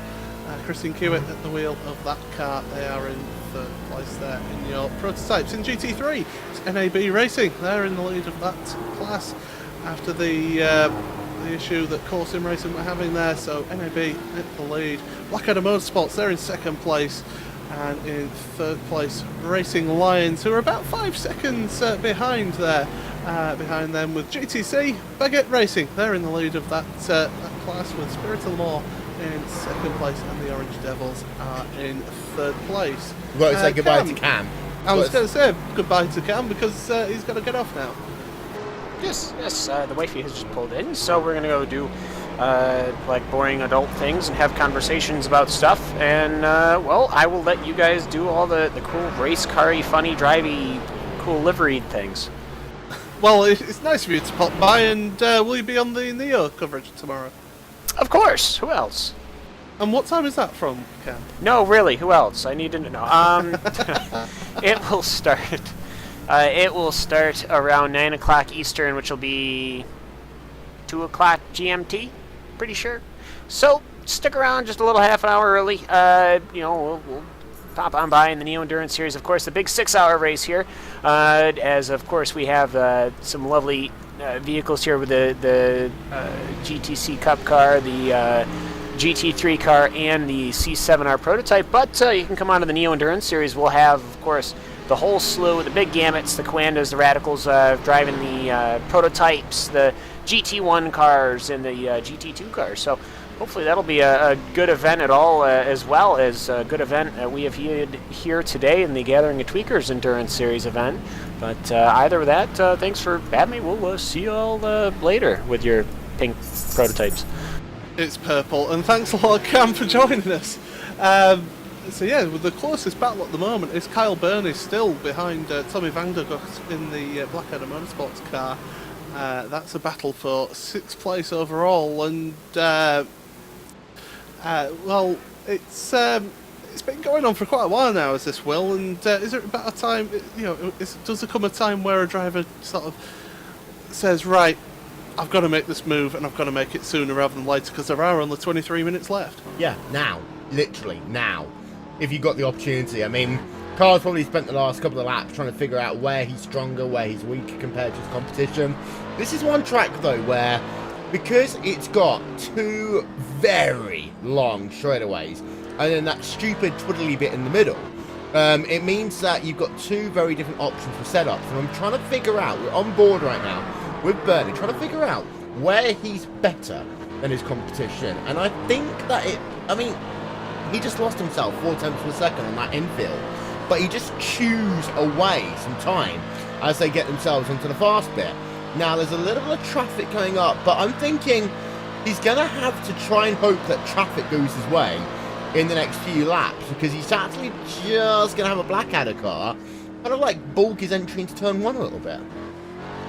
Maybe the Blackadder team helping each other there, maybe not intentionally, but certainly helping them out there, because Carl Burney's just lost about half a second, maybe more than half a second just through that SNRS. But there's traffic ahead, the GTCs. That's going to affect the Blackadder Motorsport car in a moment, because two battling GTC cars there. Well, I say battling, they're one after the other. Oh, just losing the back end a little bit there, the Blackadder car. Yeah, and that's allowed Bernie to close it back up to 6 tenths per second, but now there's that Core Motorsports car. He's going to get through without any issue, but again, time cost for Carl Bernie, just behind, by the way. It's worth noting that Euphoria Racing are still pushing. The gap is 2 seconds right now between Euphoria Racing and Racing Lions. Last time Racing Lions were faster by 2 tenths per second, but Euphoria Racing White have not given up yet. Absolutely not, and why would they? You know, they've got the sniffer. Oh, there's a little bit of contact actually for the NKH car and the 356. That's Baguette Racing. That's the leading GTC car. Just a little bit of contact coming out of Young Cow there. So NKH hopefully not getting too much damage. Also, hopefully not too much damage for Baguette Racing as well. Oh, this is where you want me to talk. Yes. Okay, well, we've got a replay of this up, so there we are then. Down to the inside goes the NKH car into Yun Sao. Just trying to think, does that car overshoot the corner? Oh, he starts losing the back end on that curb just a little bit, and that then means Baguette Racing just touches the rear. It's not too bad, but it's enough just to unsettle that NKH car just a little bit more. So the Android designed Super Slow-Mo replay are working well on that one. Have you seen our new graphics yet? Absolutely, I've been admiring the new graphics with the test video, especially the video with Johnny Simon. Yeah. The video that he didn't want coming out. That was certainly a good demonstration of our new graphics there. Unlearn Design doing a fantastic job with them as always. We hope to have it for this series next month. We hope. Well, let's hope that You go get some work, in other words. Yeah, it's Euphoria Racing White. They're about 2.5 seconds behind now. Carl Burney, by the way, with that incident, is now 2.4 seconds behind Tommy van der Gucht. So that battle just easing off a little bit with that incident happening there. But yeah, Euphoria Racing White, they're trying their best, but they're just still about 2.5 seconds behind. In fact, they're coming up to some traffic here as well. So they've got to make it work, and they've got to try and just they've got to get some big chunks of time here, Al. Yeah, definitely. We're pretty much less than 20 minutes ago. Now is the time to really go for it. If you're really gonna go for it, as there's really not gonna be any more time left in this race to make up position. So if you're really in a battle for one position, now is the time to really get and go for it, as we are really closing into the end of the race. So let's see how all the cars that are in close battle, let's see how they handle it, and see who goes for the overtake and who decides to stay put and perhaps wait for a mistake. Traffic is playing a part for NKH and also for Blackadder Motorsports, so they're closing up, but they're actually closing up to Darren Seal in that Legends Racing car as well. So this could be a bit of a three-way battle for 5th place towards the end of this race with those guys. So certainly worth keeping an eye on those guys. But yeah, Euphoria Racing White, they are about 1.8 seconds behind at the moment, behind the Racing Lions. So as we've been saying, they're not giving up. They've got 18 minutes to catch up that time, and to not only catch up, but then to make the move. Yeah, definitely. We had this 5th, 6th, and 7th place cars in the prototype class. They are about 1 to 2 seconds apart from each other, but definitely 6th and 7th, they are really starting to push a little bit harder to see if they can catch up to Darren Seal in the Lions Racing C7. So let's see throughout the remaining 18 minutes of the race, how they goes, as the Legends Racing now is starting to catch the GT3 Core Sim Racing. Now let's see if they can have some some patience while overtaking and see if they can keep the gap as it is right now. I could tell you that Juha Pekalami still hasn't made a final pit stop, so I would have thought he'd make a splash and dash by now, but certainly maybe just seeing how far he can go in this race before he does have to make that splash and dash. Maybe some good information for future events around here. Yeah, absolutely. Given the advantage that they have right now, they can. They were having some jokes in Juha Pekalami's Twitch TV channel that he can pretty much stop, have a coffee, call his mom to say that he is going to win, and then keep going while they do a final splash of fuel. But yeah, this is definitely something that, given the advantage that they have right now, they can pretty much jump. Let's see how far they can go in terms of fuel consumption, and this could be very valuable information for the last 2 rounds. We have a battle for P5. Darren Seal has been caught up by Tommy van der Gucht, and certainly the lap traffic has been affecting things there. Tommy van der Gucht having to take the wide line round there, getting on the marbles, so losing a little bit of grip there, but Darren Seal getting caught up in this traffic, and this is giving Blackadder Motorsports the opportunity to possibly put him under pressure and to really get onto the back end of that Legends racing car. They'll want to get past, along with Darren, through Junkau there, and they managed to do that. Darren Seal just losing the back end, just twitching there on the exit. That means he'll get a slower exit out of Junkau, and now down the pit straight they're going to go. They're going to go side by side. Surely Blackadder looking to the left, now going out wide. Darren Seal's tyres may be going here because he, I don't remember rightly, but I do think he pitted a little bit earlier than them. But around the outside into the centre S here, he's going to have the inside into the next part. But Darren Seal holding it out down the outside, which means he's got the inside for Cover de Sol. And he's going to hold that place for the time being. But if his tyres are starting to go off, then it's maybe 14 minutes. That's going to be a tough ask to hold on for that long. Yeah, definitely. Darren Seal has been on these set of tires 12 laps longer than Tommy van der Gucht so far. So it's really amazing how he can hold off Tommy and under these circumstances. So really good job by Darren Seal by keeping the car on the track, and also defending his position by with these older set of tires compared to the Blackadder Motorsports entry.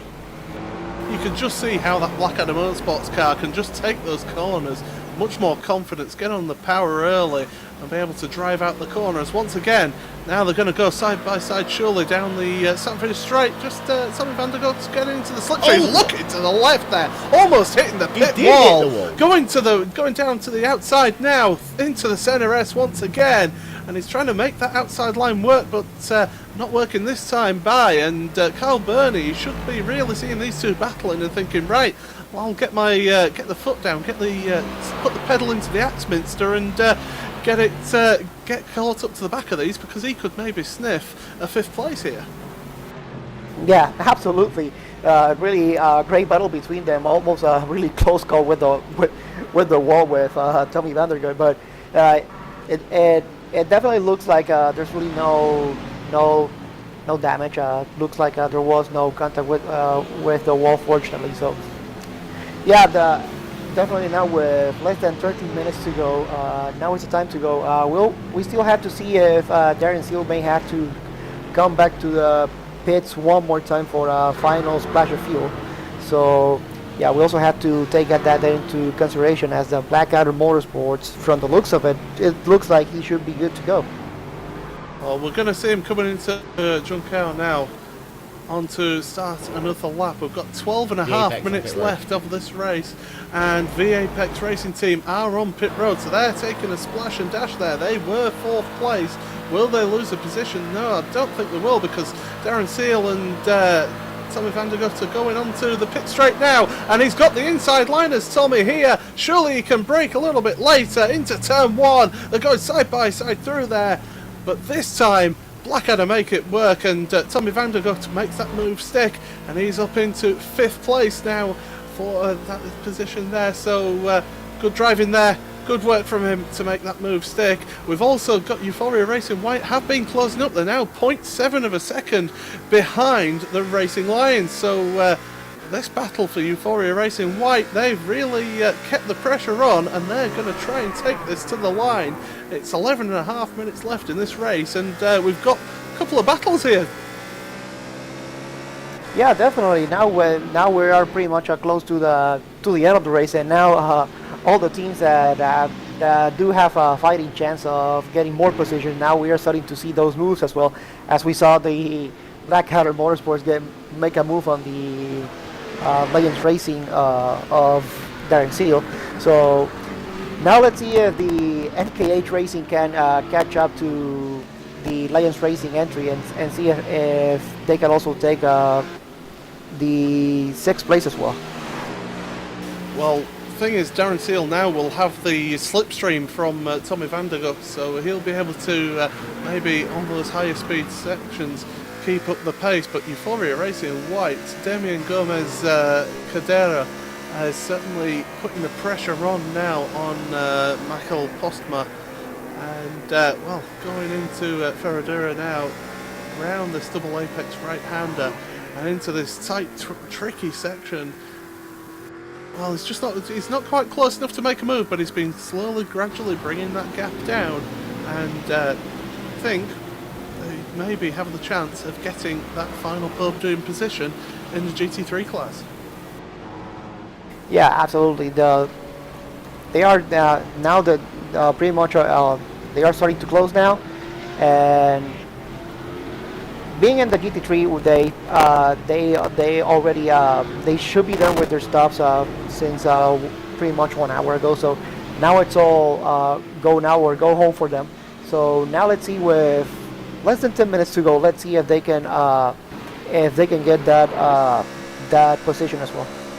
So yeah, so we're into the final 10 minutes. Your leader of this race is Core Sim Racing, the 111 car. They are 1 minute 10 seconds ahead of Sim Racing for Holland, the 151 car. Rudy de Witt at the wheel of that one with Team Hoysevelt Engineering. They're in 3rd place at the moment in their class there. In GT3, NAB Racing, they are in the lead of GT3 with Blackadder Motorsports in 2nd.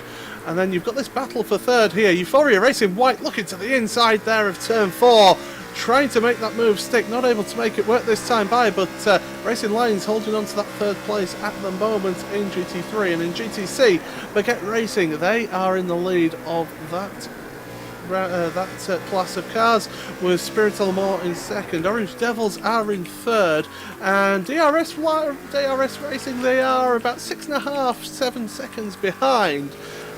So you would maybe think that the Orange Devils will be able to hold on to that place, but one little mistake or a bit of bad traffic, and well, DRS could be involved in that one. But we'll keep our attention at the moment on this battle for 3rd place in GT3. Euphoria Racing White very late onto the brakes into Junk Cow there, and Racing Lions having to try and get the better exit out of there, down towards the pit straight now. A little bit of backmarking traffic there that gets out of the way, so that's good for that. But Euphoria Racing White now closing the gap in that slipstream there. They've not really got the overspeed there, so I'm wondering if they're maybe running just a tiny bit more aero drag on that car to have the better infield section. But they are certainly in the slipstream there, and they are on the tail of that Racing Lions car. As in fact now they're coming alongside one of the GTC traffic. That's the ABL car. They're going to go past them. Euphoria Racing White looking to the inside of turn 4, having to get out of it though. Really put on the brakes, because Racing Lions, they gave them just enough room, but Euphoria Racing White certainly signalling their intentions, Alfie. Yeah, definitely. There's now. Yeah, it should be now go now or go home. It looks like Euphoria Racing White now really want to get that position, and yeah, really cement that, get that podium position for this race, which as it stands right now for Racing Lions, they are I know that what they are also racing for third place. They are also thinking that any position that they start losing right now is also more points that they are losing for their championship. As looks like NAB Racing is gonna win this race on the GT3 class as well. And we've had the Apex Racing team. They've lost a couple of places there because they were further up the field. So Tommy Vandergocht is now up to 4th place overall, with Darren Seal back in 5th place. So Gary Hickman down to 6th place with he had a 1 minute 40.6 second lap Euphoria. last time out. And Euphoria, they're making the move now. They're trying their best to get around the outside of Curva de Sol. And, well, Euphoria, they are trying their best to make this move and make it now. They've got some lap traffic ahead of them, the GTCs. They're going to be involved here. Euphoria making the late break into turn 4 once again. They're going to try and keep the nose inside there, but Racing Lions able to hold the line at the moment. We're into the final 6 minutes of this race, and, well, Euphoria, they're trying their absolute damnedest to get past Racing Lions. They've just run a little bit wide there onto the marbles a little bit there, so that maybe lose them a little bit of grip. And now lap traffic, oh, that lap traffic going side by side with Racing Lions. Racing Lions having to go the long way around. That's the 381 car, Sasha Lamp, in the Top Freak Racing entry. They were going side by side there, but now letting them past. But yeah, this Euphoria Racing white car certainly looking handy here towards the end as we come up to 5 minutes to go, Alvin. Yeah, it looks like now this battle is really heating up for that final podium position. To the good fortunes of the Racing Lions, that GTC car that was ahead of both of them, it really affected both of the GT3s at the in the same way. So really, no advantage gain or loss, as they are now going back into they are now going into battle with another GTC car. So now let's see how if the Euphoria Racing White can get a better exit coming out of here and finally do the overtake. Well, that's the leading GTC car of Baguette Racing that they're coming to lap now, and Euphoria Racing White, they certainly look a little bit stronger down this this first part of the lap, but that Baguette Racing car just compromising their line a little bit for Euphoria Racing White, so maybe not getting the ideal line through turn 4 there, but now coming round this double apex right-hander, it's uphill still up to the top of this section here before we get into the really tight twisty section now, and Racing Lions are doing exactly what they need to do, just positioning the car right and not letting them get a sniff of this, but they're certainly under a lot of pressure, and it's good work so far from Michael Postma. 3 to go, by the way. I've just done the math. There's going to be 3 laps to go when you pass the line across the start-finish line. So that's now. One thing I've noticed in this fight for P3, P4 is that Euphoria need there not to be traffic in front, because they need the one-on-one straight line speed advantage.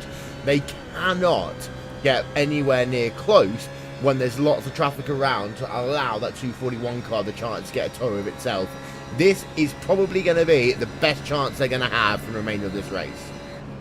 Well, yeah, there's about 3 minutes to go here, and well, they're not quite close enough that time by though. So Racing Lions able to get a good exit out of John Cow to be able to carry that speed up the hill, and Euphoria Racing White running wide over the painted concrete on the outside of that turn there, but still really trying to put the pressure on here. NKH behind, by the way, they're battling away with the Apex Racing team. There's only 0.4 of a second between those two at the moment, so we'll certainly keep abreast of that. But Euphoria Racing White, they are all over the back of that Racing Lions car like a bad smell.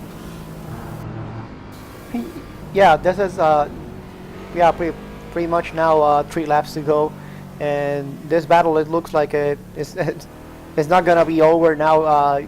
Euphoria has had pretty much an idea of where he is the stronger car versus the Racing Lions car, and like Will just said before, look for him to set up passes for the long straightaway. So now let's see if now coming here out of Yonkau, if he can get a good run coming out of here to see if he can overtake the Racing Lions for first spot. And from the looks of it, it looks like he got a good run, and now we got a prototype car coming just behind him. So it looks like he may back out, and he's not going to back out. He's going to look down the inside here into turn 1, and he's trying to make that move stick. Oh, there's a little bit of contact there, is there? Well, if there is, he's held back and allowed the Racing Lions car to keep the position, so good driving from them there if there was that little bit of contact. But we are in the final 2 minutes of this race, and well, these two certainly aren't giving up. They're fighting hammer and tongs for this race. It's getting a little bit physical close now into turn 4, down late on the brakes once again, but Racing Lions holding that line, holding that position and keeping ahead of them there, Will. Yeah, that was very, very close. We're going to get ourselves another look at the pass that happened down in towards turn number 1. We had ourselves a bit of a bad angle the first time. I'm going to get ourselves another one then. This is from up above as these guys heading themselves down. Oh, contact! Racing Lions have been turned! Euphoria Racing White have made contact with them, and that's going to cost them the position. Now, Euphoria Racing White, they're going to hold back and wait for Racing Lions to come past. It certainly looks like it because they're hanging back there. And they're looking like they're trying to let Racing Lions to come through here. Right, we didn't see it live, but we're going to show it to you right now. This is what was the pass attempt down into turn number 4. You can see it was another late break. He got alongside, but couldn't make the corner. Then they head themselves up the hill into Ferradura, and from then on in, it's all craziness. You can see there's prototype cars working themselves around as well. Opportunistic time kicked in there for that car, but I have to say, good respect afterwards. The NK car almost got knocked out of that one as well, a secondary impact, but well, it's all kicked off. One more lap now to settle it, Paul. Yeah, absolutely. We're on the final lap here. Pekka Lamy just out front there. He has made a final pit stop, by the way. It was only a quick splash and dash there, but certainly this battle in GT3 is still going to go on, but not really close enough at the moment to Euphoria Racing White, and this was their best opportunity really down into this section. This is where they seem to be the strongest, but so they're going to miss out on that possibility, but good driving from them. But as we come up around the final few corners here, Core Sim Racing with Pekka Lamy at the wheel is going to come across the line here to take the win of the 3 hours of Interlagos here in the Catherine de Tweakers. Fantastic work there from Core Sim Racing. Brilliant work to just basically lead from the front. They didn't. The only times they didn't lead was when they had pit stops. Fantastic work from them. Sim Racing for Holland are going to come through in second place. I can tell you, NAB Racing, they are going to have to do another lap, I believe, because they were ahead of Core Sim Racing. So NAB going to have to do that extra lap there. But Sim Racing for Holland, they're coming round there. Through to Junkau with Evan Maliad, the GTC leader in the Baguette racing car. They're coming through there as well, so they're going to come across the line shortly. Sim Racing for Holland go past them there, and they will come in second place with Sim Racing for Holland, but Baguette Racing behind them will come across the line to take the win once again in the GTC class. Fantastic work from them. They made the move on Spirit of Le Mans earlier on, and they made it work. But yeah, absolutely fantastic work from them. NAB still coming round at the moment, and Euphoria Racing White, they end up finishing 4th place behind Racing Lions in that battle that we were watching all the way towards the end there. Tim Hoysenveld Engineering, they're going to come across the line right now to finish 3rd place overall in the prototype class. Fantastic work from them. And NAB, they're coming up the hill now, coming around the final couple of corners here, and they will see the checkered flag for a race win that they thought maybe they wouldn't get after losing the position to Core Sim Racing. But, well, that incident with Core Sim Racing, that means that NAB take the win once again in GT3. Fantastic work from them there, with Blackadder Motorsport still running in 2nd place in class, and they have got quite the margin there. In fact, I think they're actually slowing down. So, well, congratulations to everyone who's driven there. We only lost 1 car from that race today, so that's pretty good going, and that was the High Octane Motorsports 220 car. Fantastic work there, and Alvin, quite a breathless finish to the race there. Yeah, definitely. Kind of really close battle between the Euphoria Racing White and the Racing Lions. Kind of unfortunate what happened kind of there at the end, but also a heads up for Euphoria Racing White for waiting for the Racing Lions and letting them take the position back. So it really shows that even though this is a race and you try to make your best to get all the positions that you want, it's also good to see that these drivers also have respect towards each other when they know that something went wrong and they don't want to really get into more trouble because of some mistakes like this. And well, just quickly, just that GT3 once again, they were showing that they can battle all the way through the race. Yeah, fantastic scrap we had there. It's a shame that it ended the way it did. But at the same time, there's about 3 or 4 occasions when it looked as though it could well have ended that way. So, again, good sportsmanship. That's the key thing that shines through for me more than anything else out of that.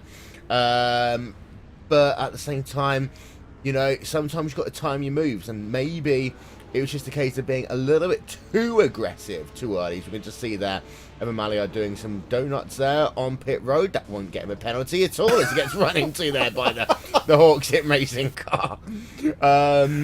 But I think maybe they should have tried to wait for the final lap. They knew they had 1 lap to go. They knew they had the opportunity.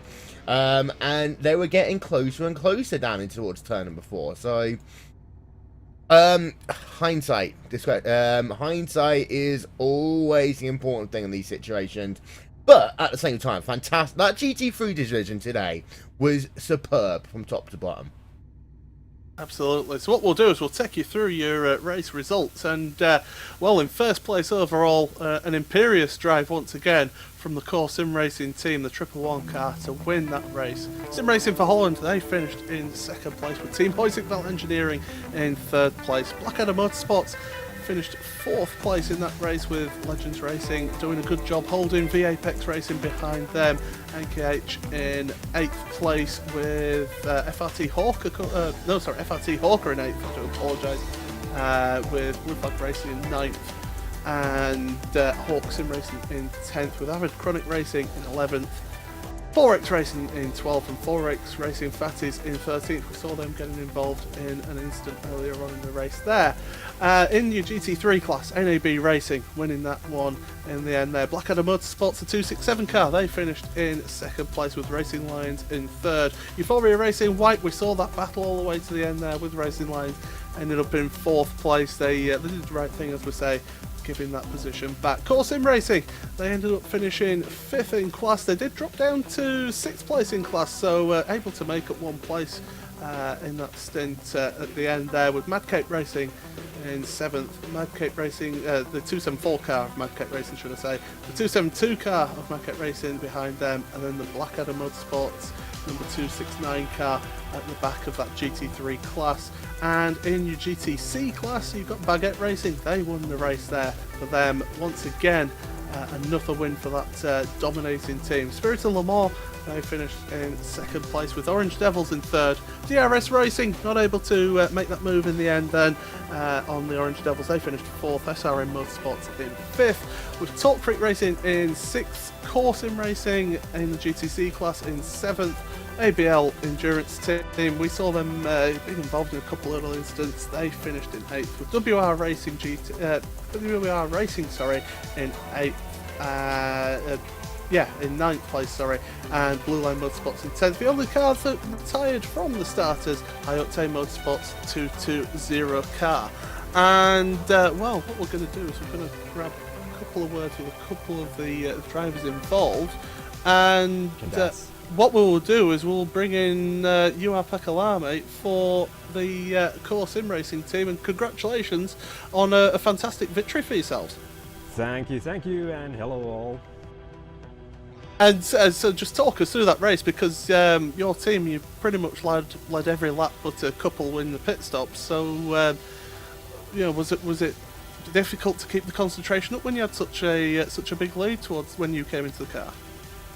At first, before the race, I just said to Frederick that he should take the first couple of laps easy, just to see how the track is and how the race builds up from the start, and then just told him to push. And me seeing that it's almost, it was almost over 1 minute's lead when I jumped into the car, so it was just my job to keep the car on the track, avoid the traffic, and bring her home. And it was certainly a good first couple of stints from your teammate Frederick Rasmussen, your teammate there, and he certainly did the hard work for you to just basically jump in and take over to the win. Yeah, it was amazing. I noticed that all the fast guys were doing the first stints, so it was very good for Frederick to take those stints. Oh, just finally, that's another victory for yourselves in this series. So you did win last time out. So taking that into the championship, you'll be certainly looking to have closed up that gap. Of course, Team Horsitbelt Engineering finishing in 3rd place, so that gap closing up even more. I actually did some calculations before the race, and now that they came up 3rd, I think we're gonna take the championship lead for now. And just finally, anyone you want to give a quick mention to? Yeah, I want firstly I want to thank Frederick Rasmussen for excellent driving. He's freaking talented alien. Then I want to, of course, thank Core Sim Racing for support, Grip TV Alien Nation, the viewers on the stream, full support, awesome support, Gathering of Tweakers for this league, and of course RaceSpot for broadcasting this awesome race. Well, thank you very much, Juha, and congratulations on the race win. Thank you. And Alvin, you've got Fabian de Jong there of the NAB team. Yeah, hey Fabian, great race from you, great win for your team, and also extending your points lead going into the next round. Yeah, thank you. We won with a little bit of luck, but yeah. When you finish 3rd, you need to, you know what I mean. Yeah. Yeah, but definitely a good race for you. And is there anyone else that you want to give a shout out to? Yeah, of course, my teammate Martijn. And yeah, during the race we had a little bit, we were unlucky with the back markers, but yeah, it happens. Yeah, absolutely. Thanks you. Yeah. Yeah, so thank you there, Fabian, and well done on that one there. And what we're going to do is hand it over to Mr. Will Vincent for speaking to Evan Meliat. Bonjour. So yeah, GTC today. You guys started off in P number 2. You were then able to get yourself to the race lead about an hour or so into that one, and from then on, by the point that you got the car, it looked as though that it was going to be a case of making sure you brought it home, no issues, no worries. But how was the race for you? Well, the race started pretty okay, starting in 2nd. I wish I had 1st, but yeah, I kind of screwed up the qualifying, so it wasn't it.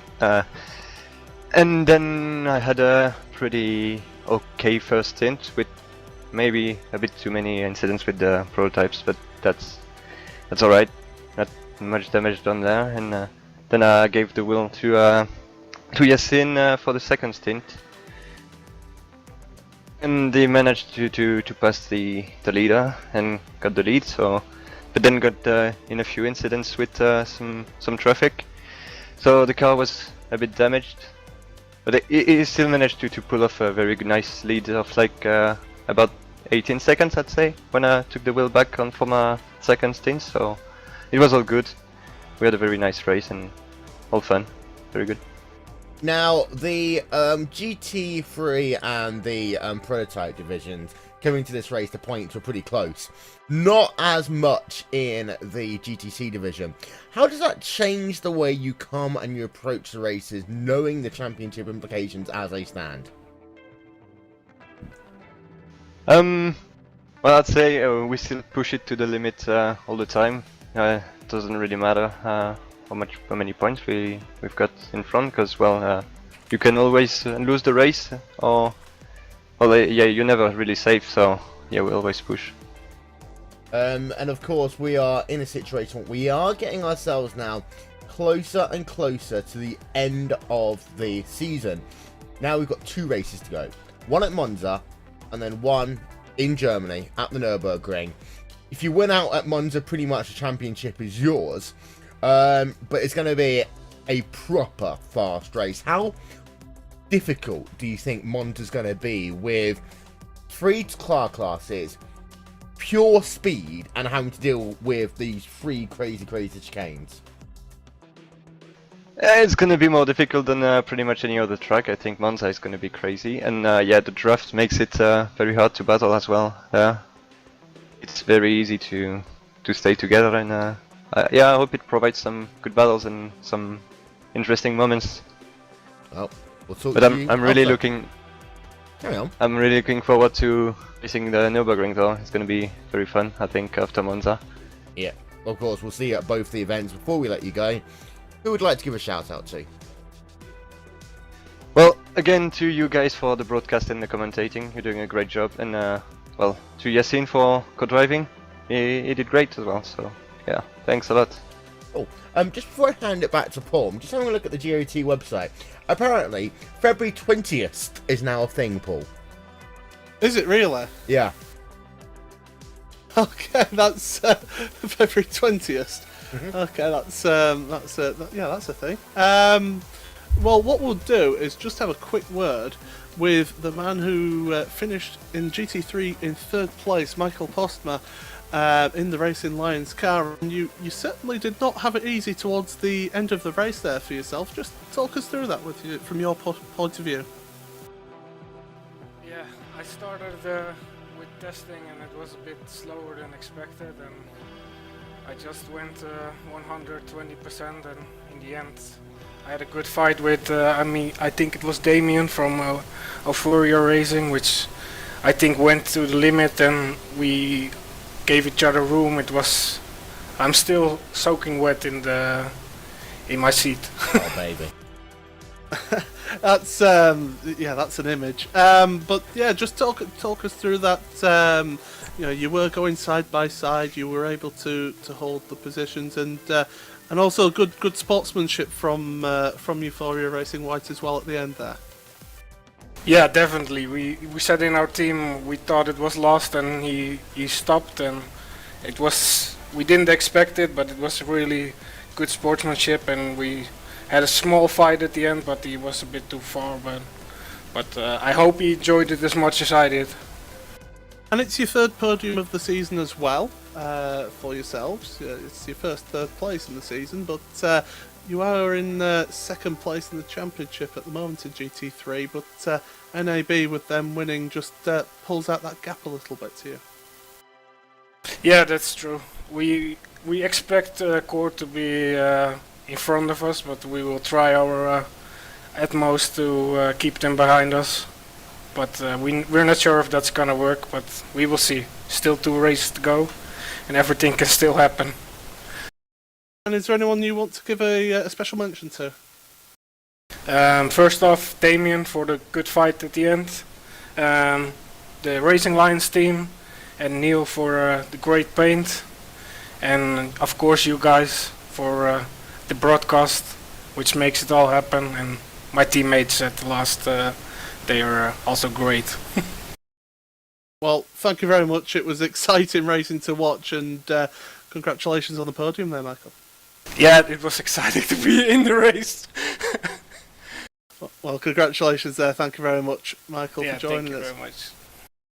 And, well, just quickly, do you want to have a quick word with Steve Clays from the Orange Devils, Will? Okay, then. Steve Clays, hey, how you doing? He really doesn't want to talk to me. I was going to say, is it an anti-Will Vincent thing going on here? So you're a race here today. Talk us through it, because we'll be honest, the GTC teams haven't had as much airtime today because you all seem to be spread out very, very quickly. Did that make the racing more difficult, more boring? Talk us through it. Well, racing is never boring, I would say. It's not such a big fight if everybody's spread out, like you said, but for us it was more defending our position, maintaining third position, and it's endurance racing, so there's always something to do with the faster cars.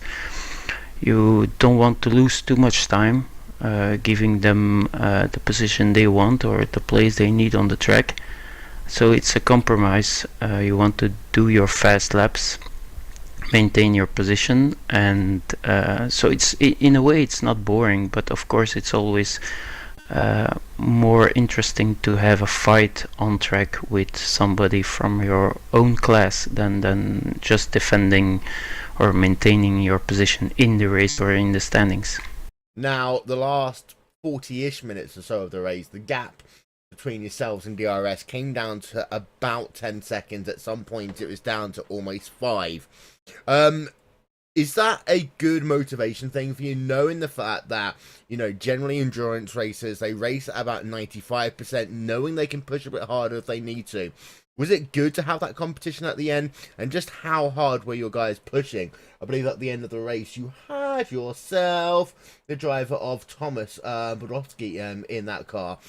How hard was he pushing towards the end to hold off that challenge from DRS? Well, I think that Thomas just had a bad luck of having a lot of traffic when he started his stint, and he lost a lot of time there because after the race he was also a bit surprised, like, oh, where did the 20 seconds lead towards the fourth placed car go? And I just had to, let's say, I'm talking for myself too. I need 4 laps to get into my rhythm, you know, to have the confidence. And then he had much more traffic than I did, and he lost a lot of time. But in the end, we said, okay, you just have to try to maintain the gap, the 5-6 seconds, and that's enough. But it made it more interesting. But that was not what the goal was. Next time out, we go to Monza, Fast and Furious. Looking forward to it? Scared? Apprehensive? Oh no, not scared. Monza is a very nice track. Few chicanes. It's high speed, but more passing opportunities. Here at Interlagos, it was more difficult to pass and stuff. But Monza will be a very interesting race, and I think the Nürburgring, that will be the heartbreaker. I'm not really looking forward to it. I'm not trained or practiced enough for that one, but today the race went very well. Sven did what he had to do. He put the car where he wanted to do. I tried to maintain it, and it worked very well. And Thomas just finished off, so we are looking very forward to the next race, because it's looking good in the standings for us. I think we passed on to 3rd position. I'm not sure, but I think. Well, good luck when we go to Monza. Of course, that'll be here on March the 19th. Handing it back to Paul to do whatever Paul wants to do. Well, what I was going to do is I was going to say that, well, just get your final thoughts on the race. First of all, from Alvin, what do we take away from this race going into the final 2 rounds of the championship? Well, this looks like, in terms of championships, I know that not everything is decided yet, but it looks like in terms of GTC, that championship looks like pretty much Baggett Racing has it on their back. It's just they just need to finish the race strong, and they should be able to wrap up the championship. But the other two classes, GT3, NAB Racing got 17 more points to the championship. So now they have a decent championship lead going into Monza. But the prototype championship, that one is now wide open with the of course, Sim Racing now coming in first place. Now the difference is only 2 points. So now let's see how they how they manage these last 2 races and see who is going to win the championship. And Will, it was your first broadcast of the GES here for yourself this season. What did you make of that? Good, very good. Prototype drivers, I think, were for the most part respectful. I think that actually the guys in the Neo Endurance series could probably take a leaf or two out of their books. Then when we got to the GT3 division today, again, was the highlight, in my opinion, because the racing was fantastic. I feel bad for some of the guys in the GTC division. Some good racing at points in that one, especially when we had ourselves the battle for the race lead. Unfortunately, they just didn't get the airtime because of the fact there wasn't much going on for this event. But overall, very good. I'm looking forward to see what happens when we head ourselves to Monza in 1 month's time. Absolutely, and you've got Neo tomorrow, so you're looking forward to 6 hours around here. Wait. Segway time. There we are. We've got the music to go with it. Yeah, indeed. We've got the Neo Endurance Series. It is tomorrow. It is 6 hours of Interlagos. And I will tell you now, strategy, especially in prototypes, will be everything. Commander Sim Sports, Radicals Online, you got yourself Friction Racing, Apex Racing, and more. All taking part in the Neo Endurance Series from Interlagos tomorrow. It will be here on RaceSpotTV, streaming live also on iRacingLive. There we are, end of segue. Absolutely, and don't forget also, tomorrow you've got the 2K World Cup skippies, and Monday night you've got the Monday night skippies as Indeed. well, so a real smorgasbord of motorsport once again from ourselves. You know what's happening on Tuesday as well, don't you? Al, you go and take this, Will. This is your We've day. got Tuesday, we kick off the 7th season of the NASCAR Peak Antifreeze Series, powered by iRacing. RaceSpotTV is the new home of the NASCAR Peak Antifreeze Series, the home of all 3 World Championship Series. Join us at 8:30 p.m. Eastern Time with Evan Pasoko, Rachel Whiteford, Cam Walsh, and more as they head themselves to the World Center of Racing, the high banks of Daytona, for round number 1 of the championship, including an interview which we have officially signed now with the marketing guy from Peak.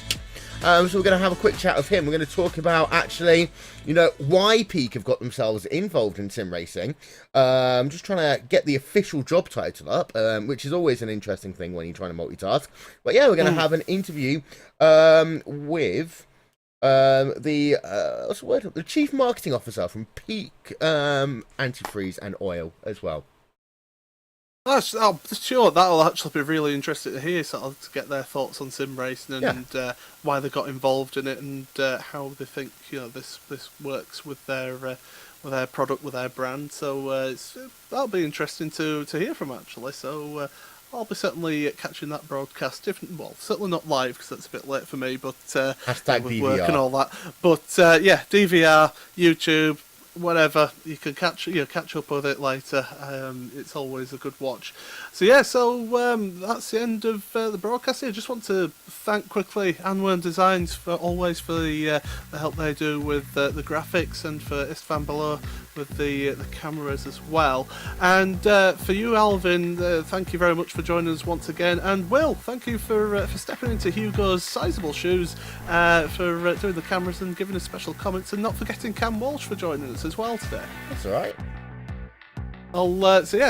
Congratulations to the everyone who took part in today's race.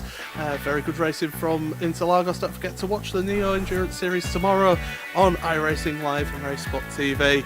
I've been Paul Smith with Alvin Nieves and Will Vincent. It's a very goodbye.